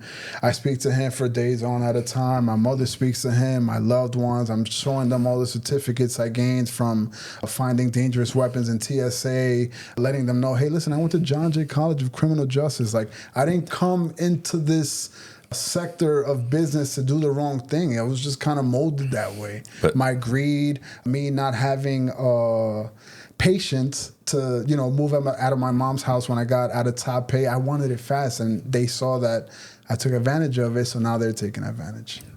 And they'll spin that by saying, exactly. You went to John Jay College. You knew better. You did this. You knew better. You knew better. You knew better. All those things are all the reasons you should have known better. You were told this. The forensic psychologist was trying to fight with the label of like, well, maybe you have borderline personality disorder, because my phone was tapped for 8 months from the feds. Wow. The feds had to pay $480 a month just to have that phone tapped. And I saw that throughout my discovery while I was fighting my case in Westchester County Jail, in my jail cell, going through the law library, trying to figure out a way to like let it be known, like, hey guys, like, you guys are really coming for me, and you guys know exactly what happened. Yeah, you guys understand how this transpired into this. Why are you guys coming at me so hard? But again, I was a poster boy. Yeah. It's not about justice. It's about doing the right thing. I mean, not about doing the right thing. Setting an example. It's about winning. Yeah, and setting an if, example. If someone should get 2 years and they get 12, it doesn't matter. It's the whole, well, you put yourself in this situation. Correct. So whatever we do to you is justified. Correct. And that's not really what justice is. Justice, it's not. If you're a little kid stealing candy, you don't cut his hand off. You know what I'm saying? You don't give him 5 years. Correct. But they're like, oh, he stole candy. He put himself here like that. Come on, let's be reasonable. Yeah. So,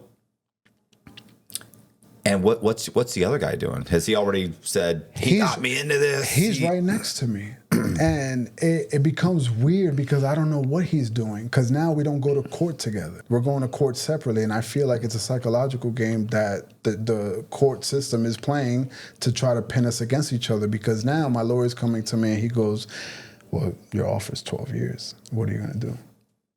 This is an A1 felony. The minimum I can try to get you is the 8. But they're trying to make the promoting prison contraband and the bribery receiving, and they're trying to have that run concurrent. And I'm just like, it's my first time. Are they coming to you saying, look, we need you to cooperate? There's no reason to cooperate, but they don't need you to cooperate. But are they at least asking? They're asking for a proffer. So a proffer agreement, like but the audience doesn't know, is tell us everything that you did. Tell us who you dealt with. Tell us how much you got paid. Tell us where you went.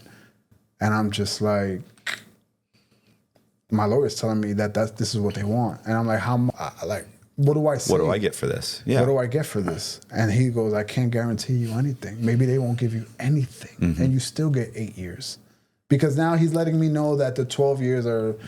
The judge is not going to give me 8 years on my first time. It's not. New York City is going to base it on, hey, listen, this is not a career criminal. He made poor decisions. It's his first felony, and it's nonviolent. So we're going to give him the minimum, hoping.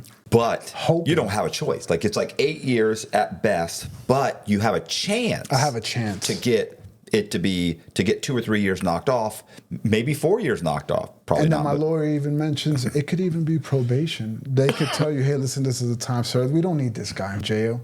We just need him to give up everybody else. The lawyer's telling me, hey, listen, they want a proffer, and he's basically breaking me down everything that I would have to do for this proffer. And I'm just like, what is the guarantee again? He goes, there is no guarantee. Maybe they get all this information from you and you don't get shit. Remember, they want to fuck you over. Right. When he says that, I'm like, nah, so there's no reason for me to say anything. If they know everything, if my phone's been tapped for 8 months, I'm looking at the discovery, they have still pictures of me at clubs and doing this and me in my vehicle. They know enough. They really want me to roll over and tell them about other corrupted correction officers that are on Rikers Island. But you don't know anything. I don't know anything because I didn't let anybody know about me. And even though I know these things are happening, I'm still like in my own world. Yeah. It's like survival of myself. I don't care about what's going on. And I let my attorney know, and he's just like, so you don't have anything? And I'm like, no, I don't have anything. People know where my mom lives. There's a certain code of ethic that I have, regardless of me having a badge and a uniform at one point. It's like, I know that I put myself here. Like, why would I drag others with me, even if I did know? The good thing is that I didn't know, and I couldn't throw anybody under the bus, even if I didn't care. So I let him know that, and he goes, well, truthfully, I can't get you under the 8. This 8 is sticking because of the amount of money, the time, the overtime, the officers they had to pay undercover. And I'm just like, wow, this was a really big operation for this. And they're like, yeah, we had to do it at one point. Apparently the officer prior to you didn't get a lot of time, Gary. Right. I don't know exactly how much time he did. I'm shocked that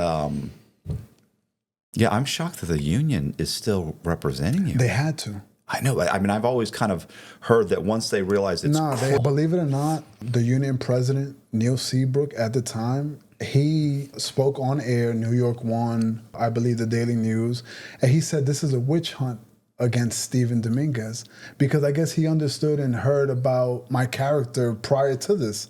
Everyone is in shock on Rikers Island. Dominguez, no way. Right. He works the RSU unit, and these guys love him and respect him, and he gets them their mail, and like everyone on both ends love him. Can't be. So he probably looked at that and said, no, this is a good officer, this is a witch hunt. And that's exactly how he played it, and he never spoke bad about me. Want to laugh? Love to laugh. He's currently, I don't know if he's currently incarcerated, but he got indicted on money laundering and wire fraud, and he got 7 years, I believe. For what though? Money laundering and wire fraud. Right, but money laundering what? Like the correction officers' benevolent check that they would get from each officer, $45. They laundered it somewhere in the Dominican Republic. Oh, so he's like embezzling and laundering the money. That's my guy, though. Yeah. He said, that's my guy. He didn't say anything bad about me. And again, like I told you, I got a certificate of appreciation. I was well loved in my facility. Mm-hmm. I helped a lot of guys psychologically, whether, it's an inmate or I was always there for my fellow officer. I was a pretty good officer regardless of promoting prison contraband. I know that sounds crazy, So what time passes and I'm in the law library and I'm just like, okay, well, if I get this 8 years, how can I make it less? I'm not telling, I'm not snitching, I'm not going to this proffer meeting. I don't know what my co-defendants are doing. Mind you, the officer that I put on, he's not my only co-defendant. This guy's cousin and his girlfriend, they're also co-defendants of mine. Right. I see this through my minutes and everything. Yeah, you don't know that, though. We don't go to court at the same time. None of this. It really doesn't have nothing to do with me. It just has to do that I gave him drugs once and I introduced it to him and he did whatever he did. He's already incarcerated, and the girl, they let her go, put her on probation, whatever. She was in college at the time. She fought that she didn't know what was going on. It was just like a love thing that she was in, and she did whatever her boyfriend said. The time passes. It's like 16 and 18 months going in right now in Westchester County Jail. I'm in PC. I am the trustee. I clean the unit. I make sure everything with the laundry is good. I take care of rec. I feel like I'm an officer at this time. The officers that are in Westchester, they're treating me pretty fairly because, again, I'm not in there for like anything aside from disrespecting the badge, others might say, but they see my character, They're wishing me the best. My lawyer comes up one morning and he goes, listen, 8 years of trial. It's a year and a half. This time we'll go on to the 8 years. It's nonviolent. You'll probably end up doing 6 years and 10 months. And then you add the 18 months that you've been fighting the case. Yeah. Plus you could do halfway house, The halfway house thing, going to work release in New York State prison. And this is the information that I got while going to the law library. And I'm just like, all right, man. Like, I want to get out of Westchester County. I'm tired of this everyday back and forth. I see my mom frequently. It's only an hour drive. But I know that once I get sentenced and I go to state prison, I don't know how long that drive is going to be for my mom. So now I create this strain for her. And it's a financial strain, too, because the money that I was giving her freely doesn't exist anymore. I'm in here. I don't even get a biweekly check from corrections anymore. I'm on freeze. I'm still within the department, innocent until proven guilty. Once I'm guilty, none of that stuff exists. I tell my mom, listen, I'm going to take the 8 years.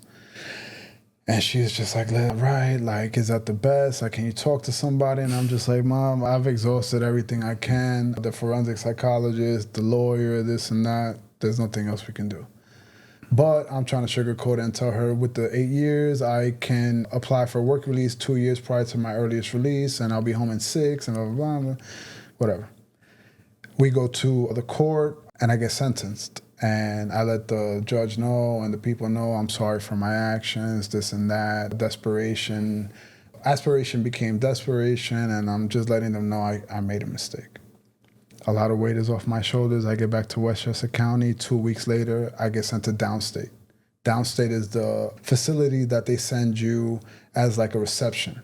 So they classify you there. Everyone goes there. High classification inmates. Because I got 8 years, makes me a high classification inmate. So now with the people that are doing 8 years or more, I'm nervous. When I got to Westchester, I denied PC, but they still left me in there because I have a uniform. Now that I'm outside of the Department of Corrections, technically I'm a civilian with an A1 possession charge, A1 conspiracy, bribery and all this stuff. I'm just a civilian. And I deny PC when I get to downstate. The warden comes and he goes, hey, listen, I know why you're here. This is not a good idea. And I let him know, like, no, like, I'm fine, and I'm denying it. Why am I denying it? Because my entire time in Westchester in the law library, I know that if I go to work release, I have to be in general population. I cannot be a PC inmate in work release. It can't put me around general population inmates. That's the only reason I was denying it. For my personal safety, I felt that I can do this. I never did anybody wrong. I never had a fist fight on Rikers Island. I never had to hurt anybody. I never put my hands on anyone. I got the respect that I gave, and I went in with that confidence. I'm in general population in downstate, and I'm there for about a month and a half. I don't know where I'm going. They knock on my door one morning. They tell me, hey, listen, pack up, get on the bus. I tell my mom, get on the phone, hey, listen, I don't know where they're sending me. Once they send me, I'll let you know when I get there, and I'll tell you how long that drive is, and we'll figure it out. I'm scared to death at this time. Now I'm around and congregating with general population inmates, and I start seeing guys that I used to see on Rikers, and they're like, yo, this is crazy. Remember, I was on the news. Right, yeah. The inmaits watch the news. Yeah, there's no way they're not going to know immediately. I start getting the head nods like, yo, that's crazy. And then you're in GP, like, yo, we got you. Like, don't worry about it. When you get upstate, they know you're there. Like, we're giving that stamp of approval that you're a good dude regardless of anything. And I rolled with it. I was on that bus ride for 8 hours that morning, and we get to Clinton Correctional Facility. This is a Max A prison in Dannemora, New York. This is the second most violent prison statistically in New York State. No, the first one is Attica. I'm not going. I had to go. PC. Mom, I'm not going to be doing the work release. I had to go. So we get there, and I see the 100-foot wall that everybody talks about. And I'm like, wow, this is a Max. This is not mid-level facility that people are roaming free and they get a hall pass to law library, like a college campus status. Like, no, I got 8 years. I'm going to be with the guys that got more than that 8 years or plus. We get off the bus, and the screaming starts. Mind you, I've been on this bus for 8 hours, and I'm not with my co-defendant. My co-defendant, let me backtrack, was sentenced to 5 years. Why did my co-defendant get 5 years? Allegedly, what he had in that backpack was under 8 ounces. So they were able to give him an A2. Coincidentally, they did that on purpose. They know from the wiretaps that I reeled him in, that I brought him into this. They know deep down that he was bringing in the contraband prior to me bringing him in, but I brought him into this world. We're going to give him 5 years. He's a probationary officer. He didn't rat either. He didn't flip on anything. He told him the same thing. Like, what can I tell you? I'm guilty just as anybody else. Well, can I ask a question? Yeah. The guy that set you up, the inmate. Okay, you got that coming? Okay.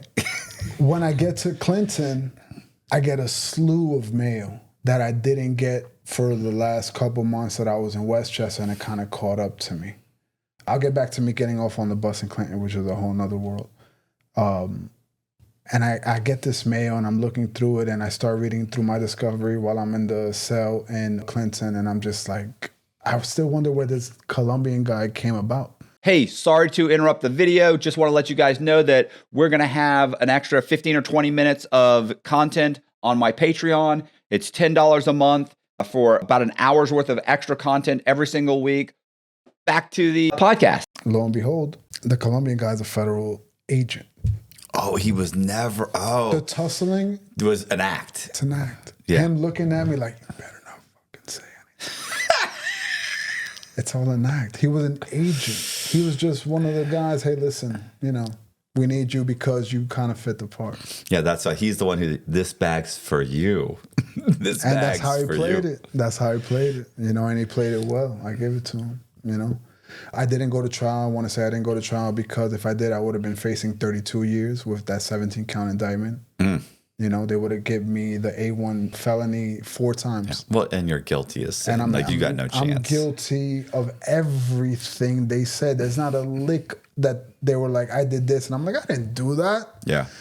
The newspaper and the media were totally wrong. They thought that I was bringing in kilos of to Rikers. And I'm like, no, I wasn't bringing in kilos of to Rikers. I was transporting it outside of New York City and bringing in and tobacco in, but I wasn't bringing in, I try to justify it and say it like that.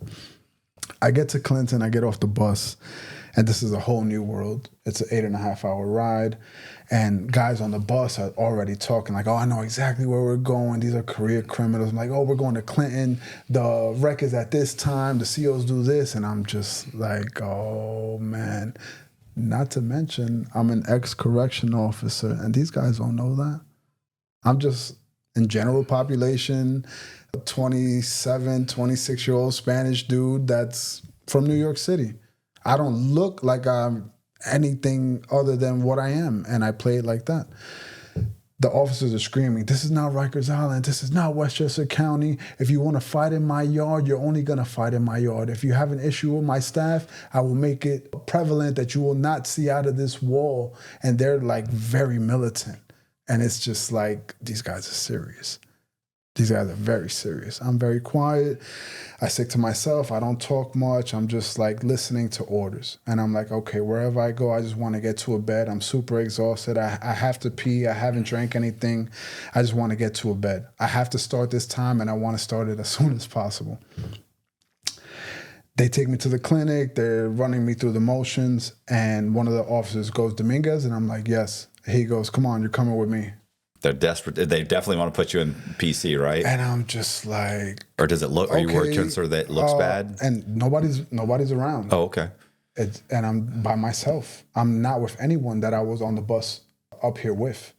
And he goes, how many years you got? And I'm like, I got sentenced to 8. I probably got to do like 5 more. And they go, oh, you be out of here.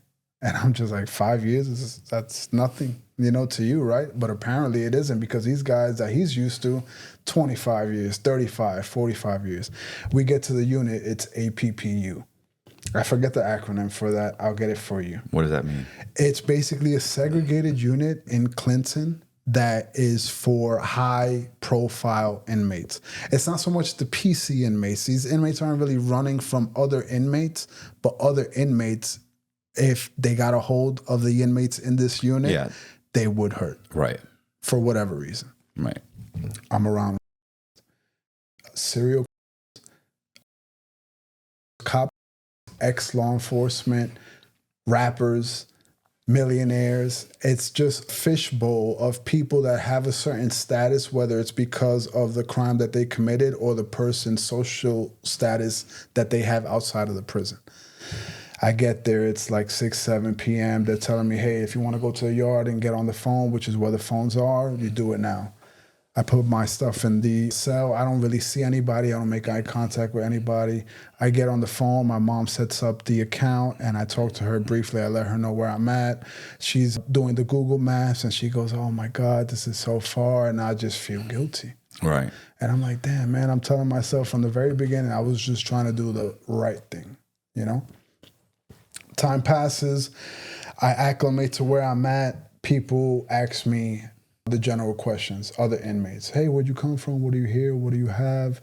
How much time are you doing? Are you a pedophile? Are you this? Are you that? This is the unit where the worst of the worst are, you know, here. And I let them know, hey, no, I was a correctional officer. But you were a what? Let me see your paperwork. And I'm just like, I remember from when I got off that bus, they said, if we find you with your paperwork and you're not on your way to law library, you will get a ticket. That infraction will lead you to the box. Going to the box in a Max A prison is not a good thing. Going to the box in a Max A prison as an ex-correctional officer is not a good thing. I don't want to do my time like this, so I want to abide by every single rule possible. I go to the yard and I break that rule. And I said, you know what? I want these guys to know that I came here doing this and this is what I'm here for. I don't want them thinking anything different. Right. And if I'm transparent enough, they'll respect that. They know that I just want to do my time. And I do exactly that. People start telling me, oh, I read about you in the paper. I saw about you in the news. And it's like, all right, it's not that bad. Things are still happening in Clinton. People are getting shot. And you say, how do people get shot? The guards on the towers, they have shotguns ready for when you get into an altercation. If you don't stop that altercation on that first warning, shots will be fired. And it happens. And then we'll go on a lockdown for a couple of days. I'm around this environment, an environment that I'm not too used to, but I'm able to acclimate a little better because I was on Rikers Island. Right. I kind of had prerequisites, jail and prison, I guess, culture and like the rules and regulations. So I kind of moved very like freely knowing what I could and couldn't do, and I didn't get in anybody's way, and it worked in my favor. So, I mean, eventually, what, like do you still do all your time there? I do all my time in Clinton. So time passes by, and I get work details. I'm cutting hair. I'm working in the mess hall. I get outside details because my crime is nonviolent, and in comparison to the serial I'm around, I don't have a lot of time to do. Yeah. These guys are lifers. You know, I'm around lifers. And if you got away and got to a house, 2 miles away, you're not going to hurt anybody. I want to add that the year that I arrived to Clinton was the year that the 2 inmates escaped from Clinton, so security was extremely tight. Right. They weren't giving outside detail to just anybody. The warden had to sign off, and he knew. He's like, all right, these guys aren't a threat. I'm going to let them mow the lawn, let them shovel snow, do whatever they want. And it worked in my favor because now I'm able to roam free in a place that is 22 and 2. 1 hour rec and 1 hour, whether it's a school detail or it's like job training or whatever it is. And the rest of it is in a cell. You're in a Max A prison. I'm in the law library again, and I said, you know what? I remember being able to apply for a work release 2 years prior to my earliest release. And I do exactly that. They deny me. And I'm like, how are you denying me on the bounds that I have a nonviolent felony and this is my first time? Oh, but you're in Clinton Max. They wrote me back. And it's a Max A prison. Nobody goes to work release from a Max A prison. You got to come down. Medium status. And I'm like, but I am medium status. I only have 24 months up until my earliest parole date. And I fought it. And I let them know, hey, listen, this is what you guys said I can do. And here it is. And I've done every vocational. I haven't gotten an infraction. I never got into a fight here. I have a positive role model here. They write me back and they grant me the work release. Nice. So I get the work release. And this is like, okay. What does that mean? So like a halfway house? It's a halfway house. Work release is basically you acclimating into society in New York City. You have a part-time or full-time job, but you still got to sign in and go back to this like prison-style camp. And you'll do this up until your parole date. We'll let you acclimate. You can see your family and loved ones on the weekends, but you have to give us your check And you have to be within good standing, drug testing frequently, verification of employment, those type of things. And I got that. I get home and I call my mom right away. Hey, listen, now I'm closer to home. After all these visits and all this time, the time's getting better, the time's getting closer. And I'm just like in a new leaf. I want to start all over. I'm letting her know the time while I was in work release. In Clinton, I was writing this book and letting them know I'm going to make this like a redemption story and letting them feel, regardless of what I put you through, and by them, my loved ones and my mother, letting them know no matter what had light you saw me in, this is not me, and I'm sorry, and I'm gonna make up for it. I'm in work release. They let me out at Whole Foods making sandwiches, 40 hours a week, minimum wage, but I'm happy that I'm closer to home. I can eat good food. I'm not in a max 8 prison anymore. Right. And it's like, okay, I'm starting new. March 3rd, 2020, I get released. 3 weeks later, the pandemic happens. And it's like the city shuts down. Right. And now it's like, oh shit, I just got out of prison and now the world doesn't know if it's gonna, see tomorrow. It was an easy way for me to get back. And I met one of the publishers while I was kind of promoting that I had this manuscript out. And they were like, all right, we'll give it a chance. And I was like pitching. One friend of mine had a podcast. I got on his podcast, letting them know I had this. They reached out to me, and we're here. Oh, okay. What's your buddy's podcast? Well, no, this was many moons ago, so I don't think he has it titled the same, but it was called Trapping Anonymous. And it was basically me detailing what I was doing like I did today. It was the first time I did it. I never got in front of a microphone, and I kind of let it be known, hey, listen, this can happen to anybody. And even throughout my time being incarcerated, I would read in the paper how many times this same scenario would happen to other officers. And it was like there's an actual unit dedicated to, investigating officers that are willing to do the wrong thing. And it's kind of weird, but I kind of like felt that this was like a calling to others. Hey, don't be stupid. Right. Don't take advantage, because this is what happened to me. So what I'm wondering is, the inmate, not your co-defendant, the inmate that set the whole thing into motion, what happened to him? So a few months into my bid, while still in county jail before being sentenced, I had a friend of mine look up this inmate's name. Obviously, I knew this inmate's real government name. And she looks it up, and we're on the phone together, and she goes, nothing comes up. And I'm like, no, type it this way. And she goes, nothing comes up. He was released. Yeah. Released where? I don't know. I wouldn't be able to tell you that. Yeah. I mean, I said this, I said this in another podcast one time. I had met a guy that at the Medium who,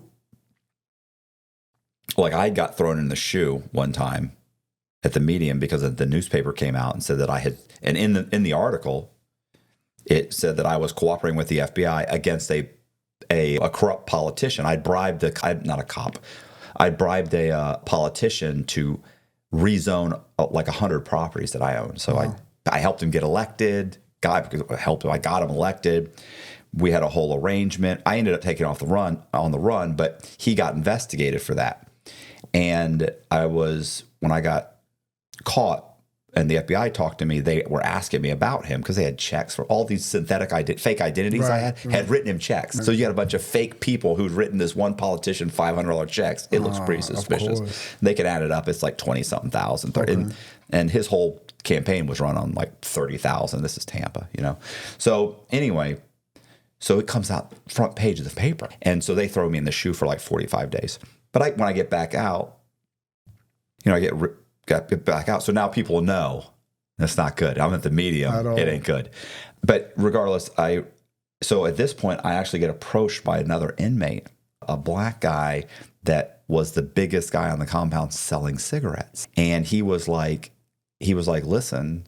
So he talked to me and to my buddy Zach, and he was like, listen, if you guys know anybody that's selling drugs or selling this, or he's like, let me know. Or if you can get close to a CO, if you could, whatever, this, what I'm saying. He basically let us know that he had just gotten there maybe 6 months before.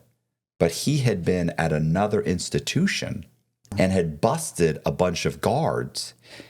And when the night before they grabbed all the guards, they came in to his cell in the middle of the night and opened the door and grabbed him and took him out and walked him out and put him in a van and said, "Where do you want to go?" Sent him to another prison. And then the next day when all these guards show up, they grab all the guards, right? Yeah. And so he brought him to Coleman, which was a medium, and he already had some. He was already selling cigarettes, so he had to have a guard bring in cigarettes. Of course. So he's already selling. He's already within 6 months he got another guard. He was working off his time. But I knew inmates who were high profile inmates that possibly maybe the cartel's looking for. Right. And so if you looked them up in the BOP, you couldn't find them. Yeah. Someone told me that, and this is far-fetched, but it's not, witness protection. Definitely witness protection, regardless of it being at a state level. I did get arrested by, the feds. Yeah. So you don't know what dealings this guy had. This guy could have had dealings in other states and things of that nature. But then I always ask myself, I saw this guy in real time. Right. I saw this guy in the street before he came to Rikers Island. So I don't know if they came at him and he was a confidential informant before I was a CO, or he became one while I was a CO and he was just trying to fish wherever he had to. But it's hard because I didn't go to trial. If I would have went to trial, I would have learned a lot more about my case. Your full I would have got discovery. way more discovery, way more evidence and minutes. I would have understood who was who, and it's not just a figment of what I feel it was. Yeah. Well, it usually is what you think it is. So, okay, so if we don't know, he basically, they just released him. Vanished. Most likely released Vanished. him. The other thing is the publisher, you said a publisher came to, so did you get a publishing deal? I got a publishing deal. Again, this is when the pandemic starts, and I'm just like, hey, listen, this is all I have. I'm actually currently in work release. I'm still on parole. I'm still a felon. Would you work with me? And he goes, well, listen, let's see how this does. I'll put you on every streaming platform. Shout out to Jack's Molding Messages Publishing. They gave me a chance, and I've been running ever since. I've been on a few podcasts. This is an open-ended introduction to characters that I basically met as my time as a New York City correction officer, and I kind of introduced them and how they perceive Rikers Island, their perception of Rikers. So you're going to meet a few characters here that I make myself a character, obviously, but it's kind of third-person narrated. Okay, so it's not like a memoir. It's not a memoir. It's not about me. And that's kind of why I push it so much, because I kind of want this to be a TV series.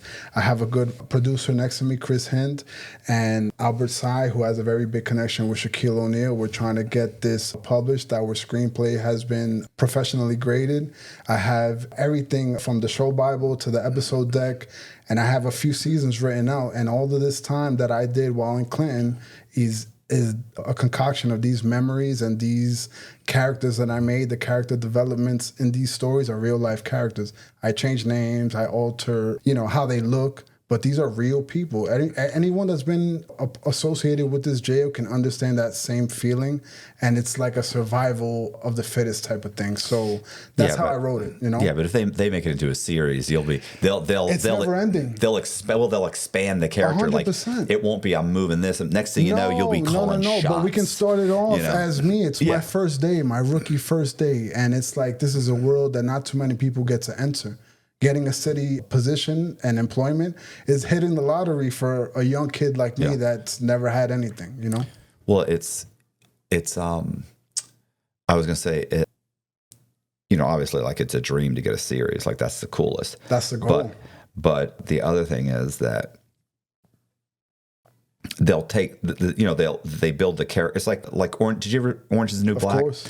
So by the first season or two, it's over. If you read the book, it's a short book. Yeah. This chick didn't do anything, but they build these characters up that people are now they're invested in. They gravitate to. And then they spin an entire massive story that you're like, wow. It's like, oh, that's Orange. None of that happened. Yeah. But it's those characters that the other thing is it's so super unique because it was the same thing that Hayward, correct, such a unique story, but his story never leaves the prison No. Do you say No. And I actually have an encounter with an organization outside the prison. So now I'm dealing with gangs. I'm dealing with mafia money. I'm dealing with street politics. Right. You know, so it's another endeavor where it's like, oh, we're outside of Rikers, but we always end up back. So listen, if you watch that one that I did with him, you don't have to watch the whole thing. No. I wouldn't wish that on anybody. But if you span to like the last 10 minutes where we kind of talk about his book, you know what I specifically said? I said, you know what would be cool? I said, because when they do the series, I said the same thing. They'll turn it into this, they'll do this. I said, but what would be great is, I said, they could make you, now you're doing stuff outside the prison. Like people have to, first they start by giving you something, a cell phone to bring my cousin. And then the next thing you know, I said, like, you're moving stuff and then they want you to somebody in the prison, or they, or things that are happening. They're asking you to do stuff. I said, or somebody in prison about to go to trials, like, look, you need to go talk to this guy. I said, that's what I said. Like, it'd be cool if they could move it outside the prison. That's where the suspension is. But yours is already outside this prison. Exactly. That's where the real stuff happened anyway. Correct. Not that bringing in contraband isn't a big deal, because you and I, or the normal person on the street, thinks, he brought in tobacco. It's not going to affect them, no. Right. But they don't realize how serious of an how serious that issue is. Correct. For the prison system. Correct. They take it super, and you're like, it's tobacco. It doesn't matter. It doesn't matter. People get hurt over that. Yeah, I was gonna say, you're giving these inmates power. It's money. Those cigarettes. It's not egotistical. It's thousands and thousands of dollars. Some of these guys are making so much money inside. They're sending money outside. They send the money back, and I learned that doing these runs. It's like, wow, man, all of this comes back just to funnel it back outside. Mm-hmm. Because that's just tobacco. It's just tobacco. Crazy, right? I was gonna say, and then with Hayward, although your story is super unique, but I mean, also the fact that you were doing stuff on the outside, that's really cool.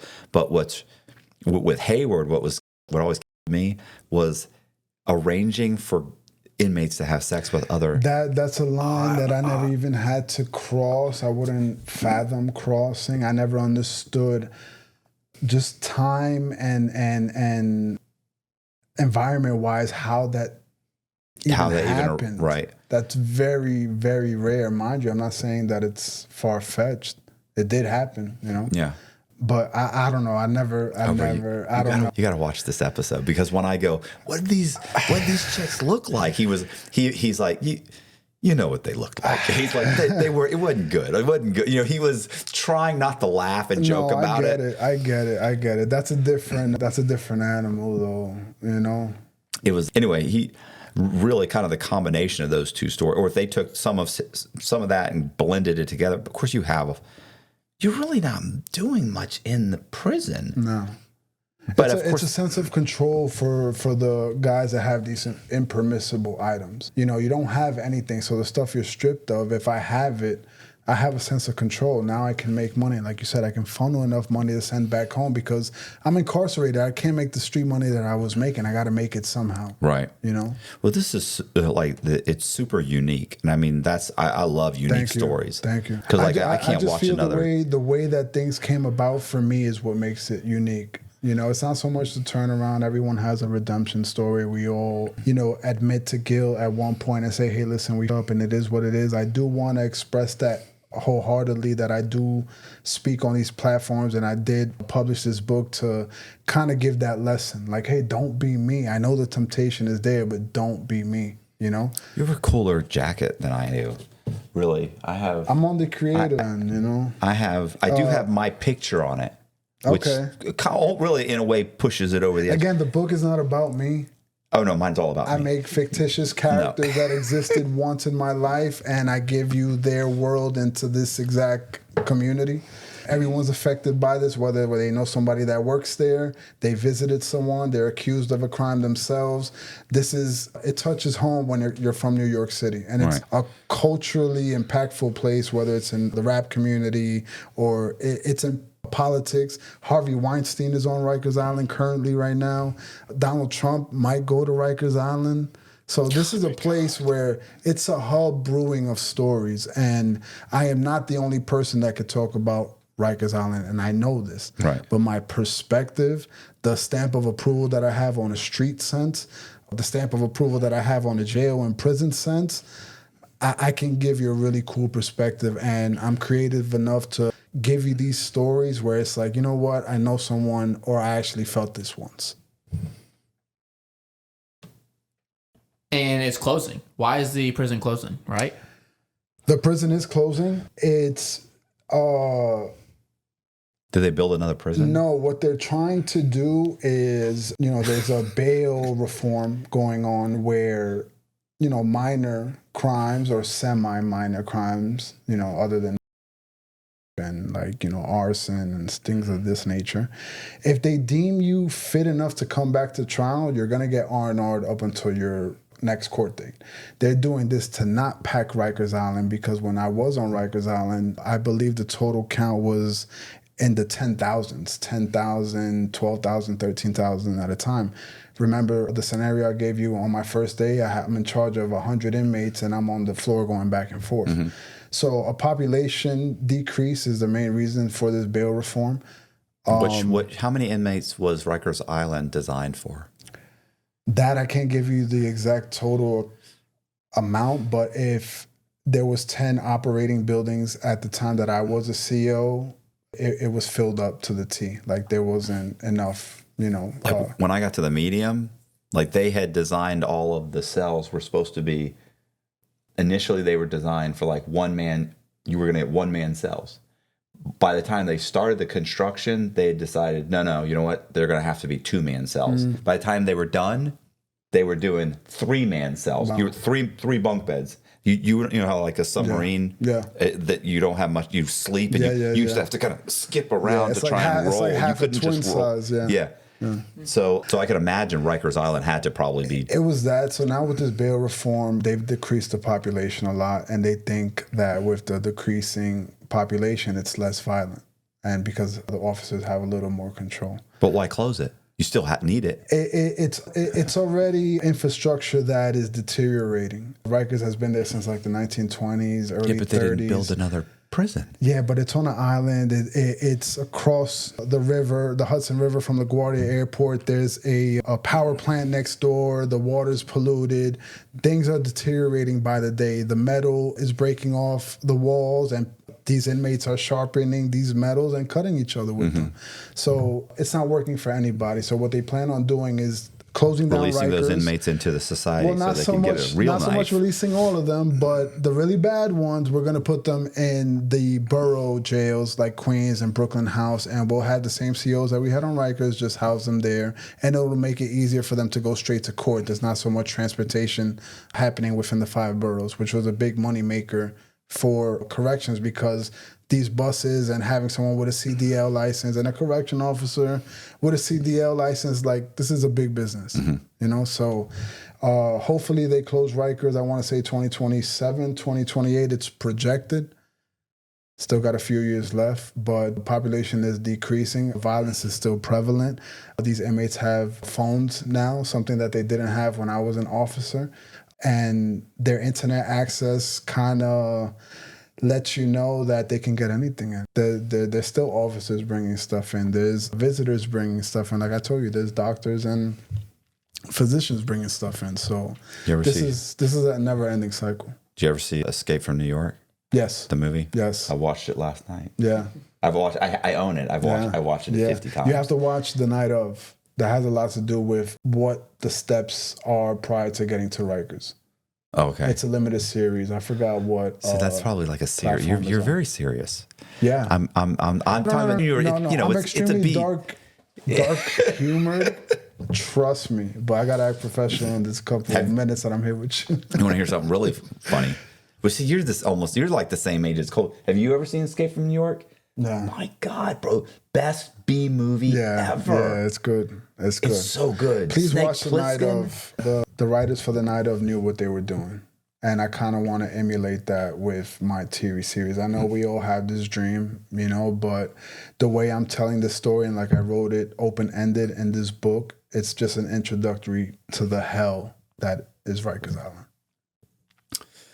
All right. You want to Are we good? I'm good. How do you feel? I'm great, man. I'm happy to be here. Truthfully, I do this stuff for the journey and the experience. Tomorrow, I forgot the name of this little water park, man-made lagoon thing that I'm going with my homegirls that I drove here with.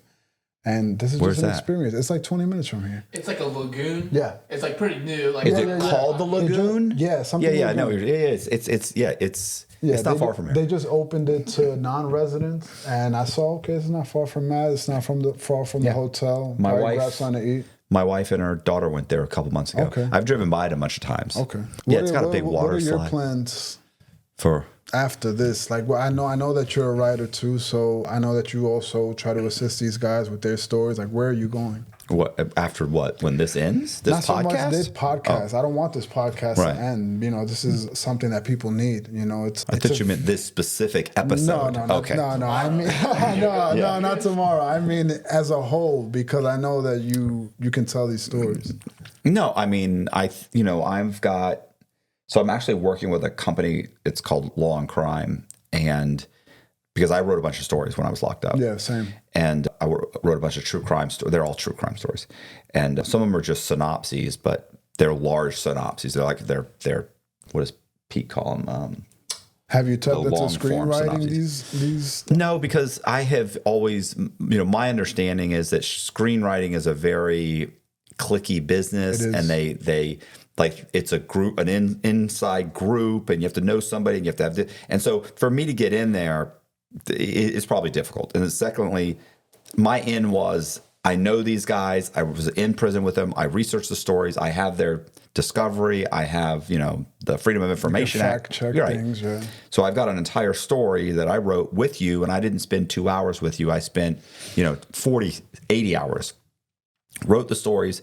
So a lot of these stories I think I've got like, I want to say it's 8 or 10 of them right now with Law and Crime, and they're currently working on turning them into documentaries, and all they do is documentaries. They have had like 6 different series on, like A&E and Discovery. So they're turning some of them into like 3-part series. Some are just like anthology, because when you write a documentary, you have to have multiple people. Correct. So if it's 3 people, well, that's maybe a 30-minute episode. If you can get maybe 6, you can get maybe an hour. Right. You can get like 12 people, okay. and it's a good story. You can get yourself a 3-part series. So some of them are going to be 3-part series. Some are going to be like an anthology where maybe I would be helping tell the story. I don't know yet. We're not there. Maybe. And then my story, there's a company called Foundation Media Partners, which, I signed a shopping agreement with them, and they're shopping the story. And I've been working with a screenwriter who's actually just wrote a screenplay called Monkey Man. Screenplay. He wrote the script for the movie Monkey Man, which is like right now it's like number 2. It's in movie theaters. The person that graded my script co-wrote Hellboy. So I love Hellboy. Yeah, so this is, for me, it's just like a trophy. Like, wow, this is great. This is stuff that I used to think about it myself. And who are they trying to? Have they tried to get somebody pitching attached? We're trying to get more of like someone that can co-sign this that makes sense. To play you. Not so much to play you mean me, like to kind of push the series and go, hey, this has been such a staple in New York City. I want to talk about this jail before, it in the midst of it closing. Like I said, it's going to close 2027, 2028. Was that a documentary, or you're talking about a series? We're trying to push a series because I have it written out as such. The screenplay is derived from the book. Right. It's written way differently. Like you said, screenplay writing is totally different. Yeah, you have to really angles and things, more character development and stuff like But I'm that. lucky I figured out how to write a book. Like I can't figure out how to write a screenplay.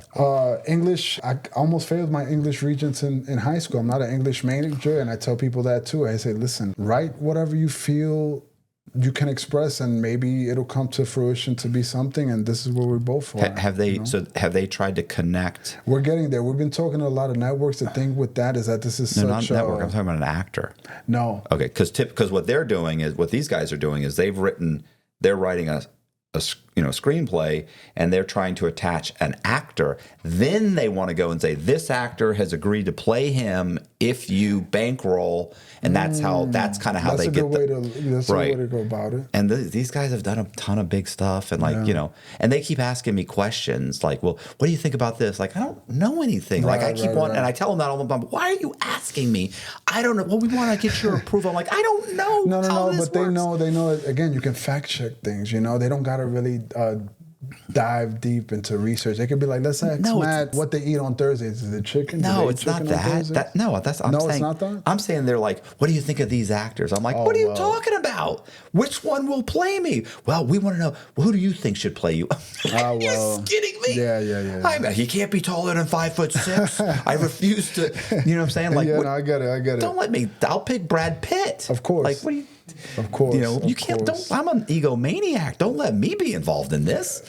No, I totally get it, Stan. Yeah, and I always joke around like I'm like, you know, but I am having fun just like with the meetings and talking about it and thinking about it, because to me, my fear is, it's not even a fear. This is probably what happens. You go through all the excitement. See, most people tend to focus on, oh, the movie's going to be amazing. It's going to be great. It's going to be this. But the truth is, getting there is probably what's great. Yeah. I'm sorry. You know, the journey of getting there is what's great. Because once you get there, I'm going to go into that movie with my wife, and we're going to sit there and we're going to watch it, and we're going to walk out and we're going to look at each other and we're going to go, it was all right. Right. It's not going to be the real thing. It's not, you're never going to be happy. You're going to be like, they've cut that scene and they did this and they never even talked about this. For me, it's a community effort thing. Like this book here, the cover art is done by one of my great friends who also has tattooed me throughout the years. The audio book version of this book, I actually did it in the studio of an inmate that I was with in Rikers Island. So like I'm involving people that, hey, listen, this will benefit whatever, you know, you got going on, I can bring you in. And that's kind of what I've been trying to do. So when you say pitching it to actors first, that's a lane that I haven't done yet. I have a actor list that I would love for people to look at and see, hey, you know what, I can see this character playing this person. Mm-hmm. So that might be a lane that I might look into. For sure. I mean, that's how, like, I didn't come up with that on my own. No, but it's just looking at it that way, because my whole thing right now was kind of figuring out what network we can talk to. This is something that is gritty, violence, drugs, sex. You can't just put it on ABC. Nobody's optioned it? It's good. I'm putting in the footwork to do so now, man. This is why we're having a conversation. Okay. I don't know who watches your podcast, and this is where I'm at. I have a episode deck. I have a whole 5 seasons worth of screenplays. I have 2 writers next to me that are doing their thing.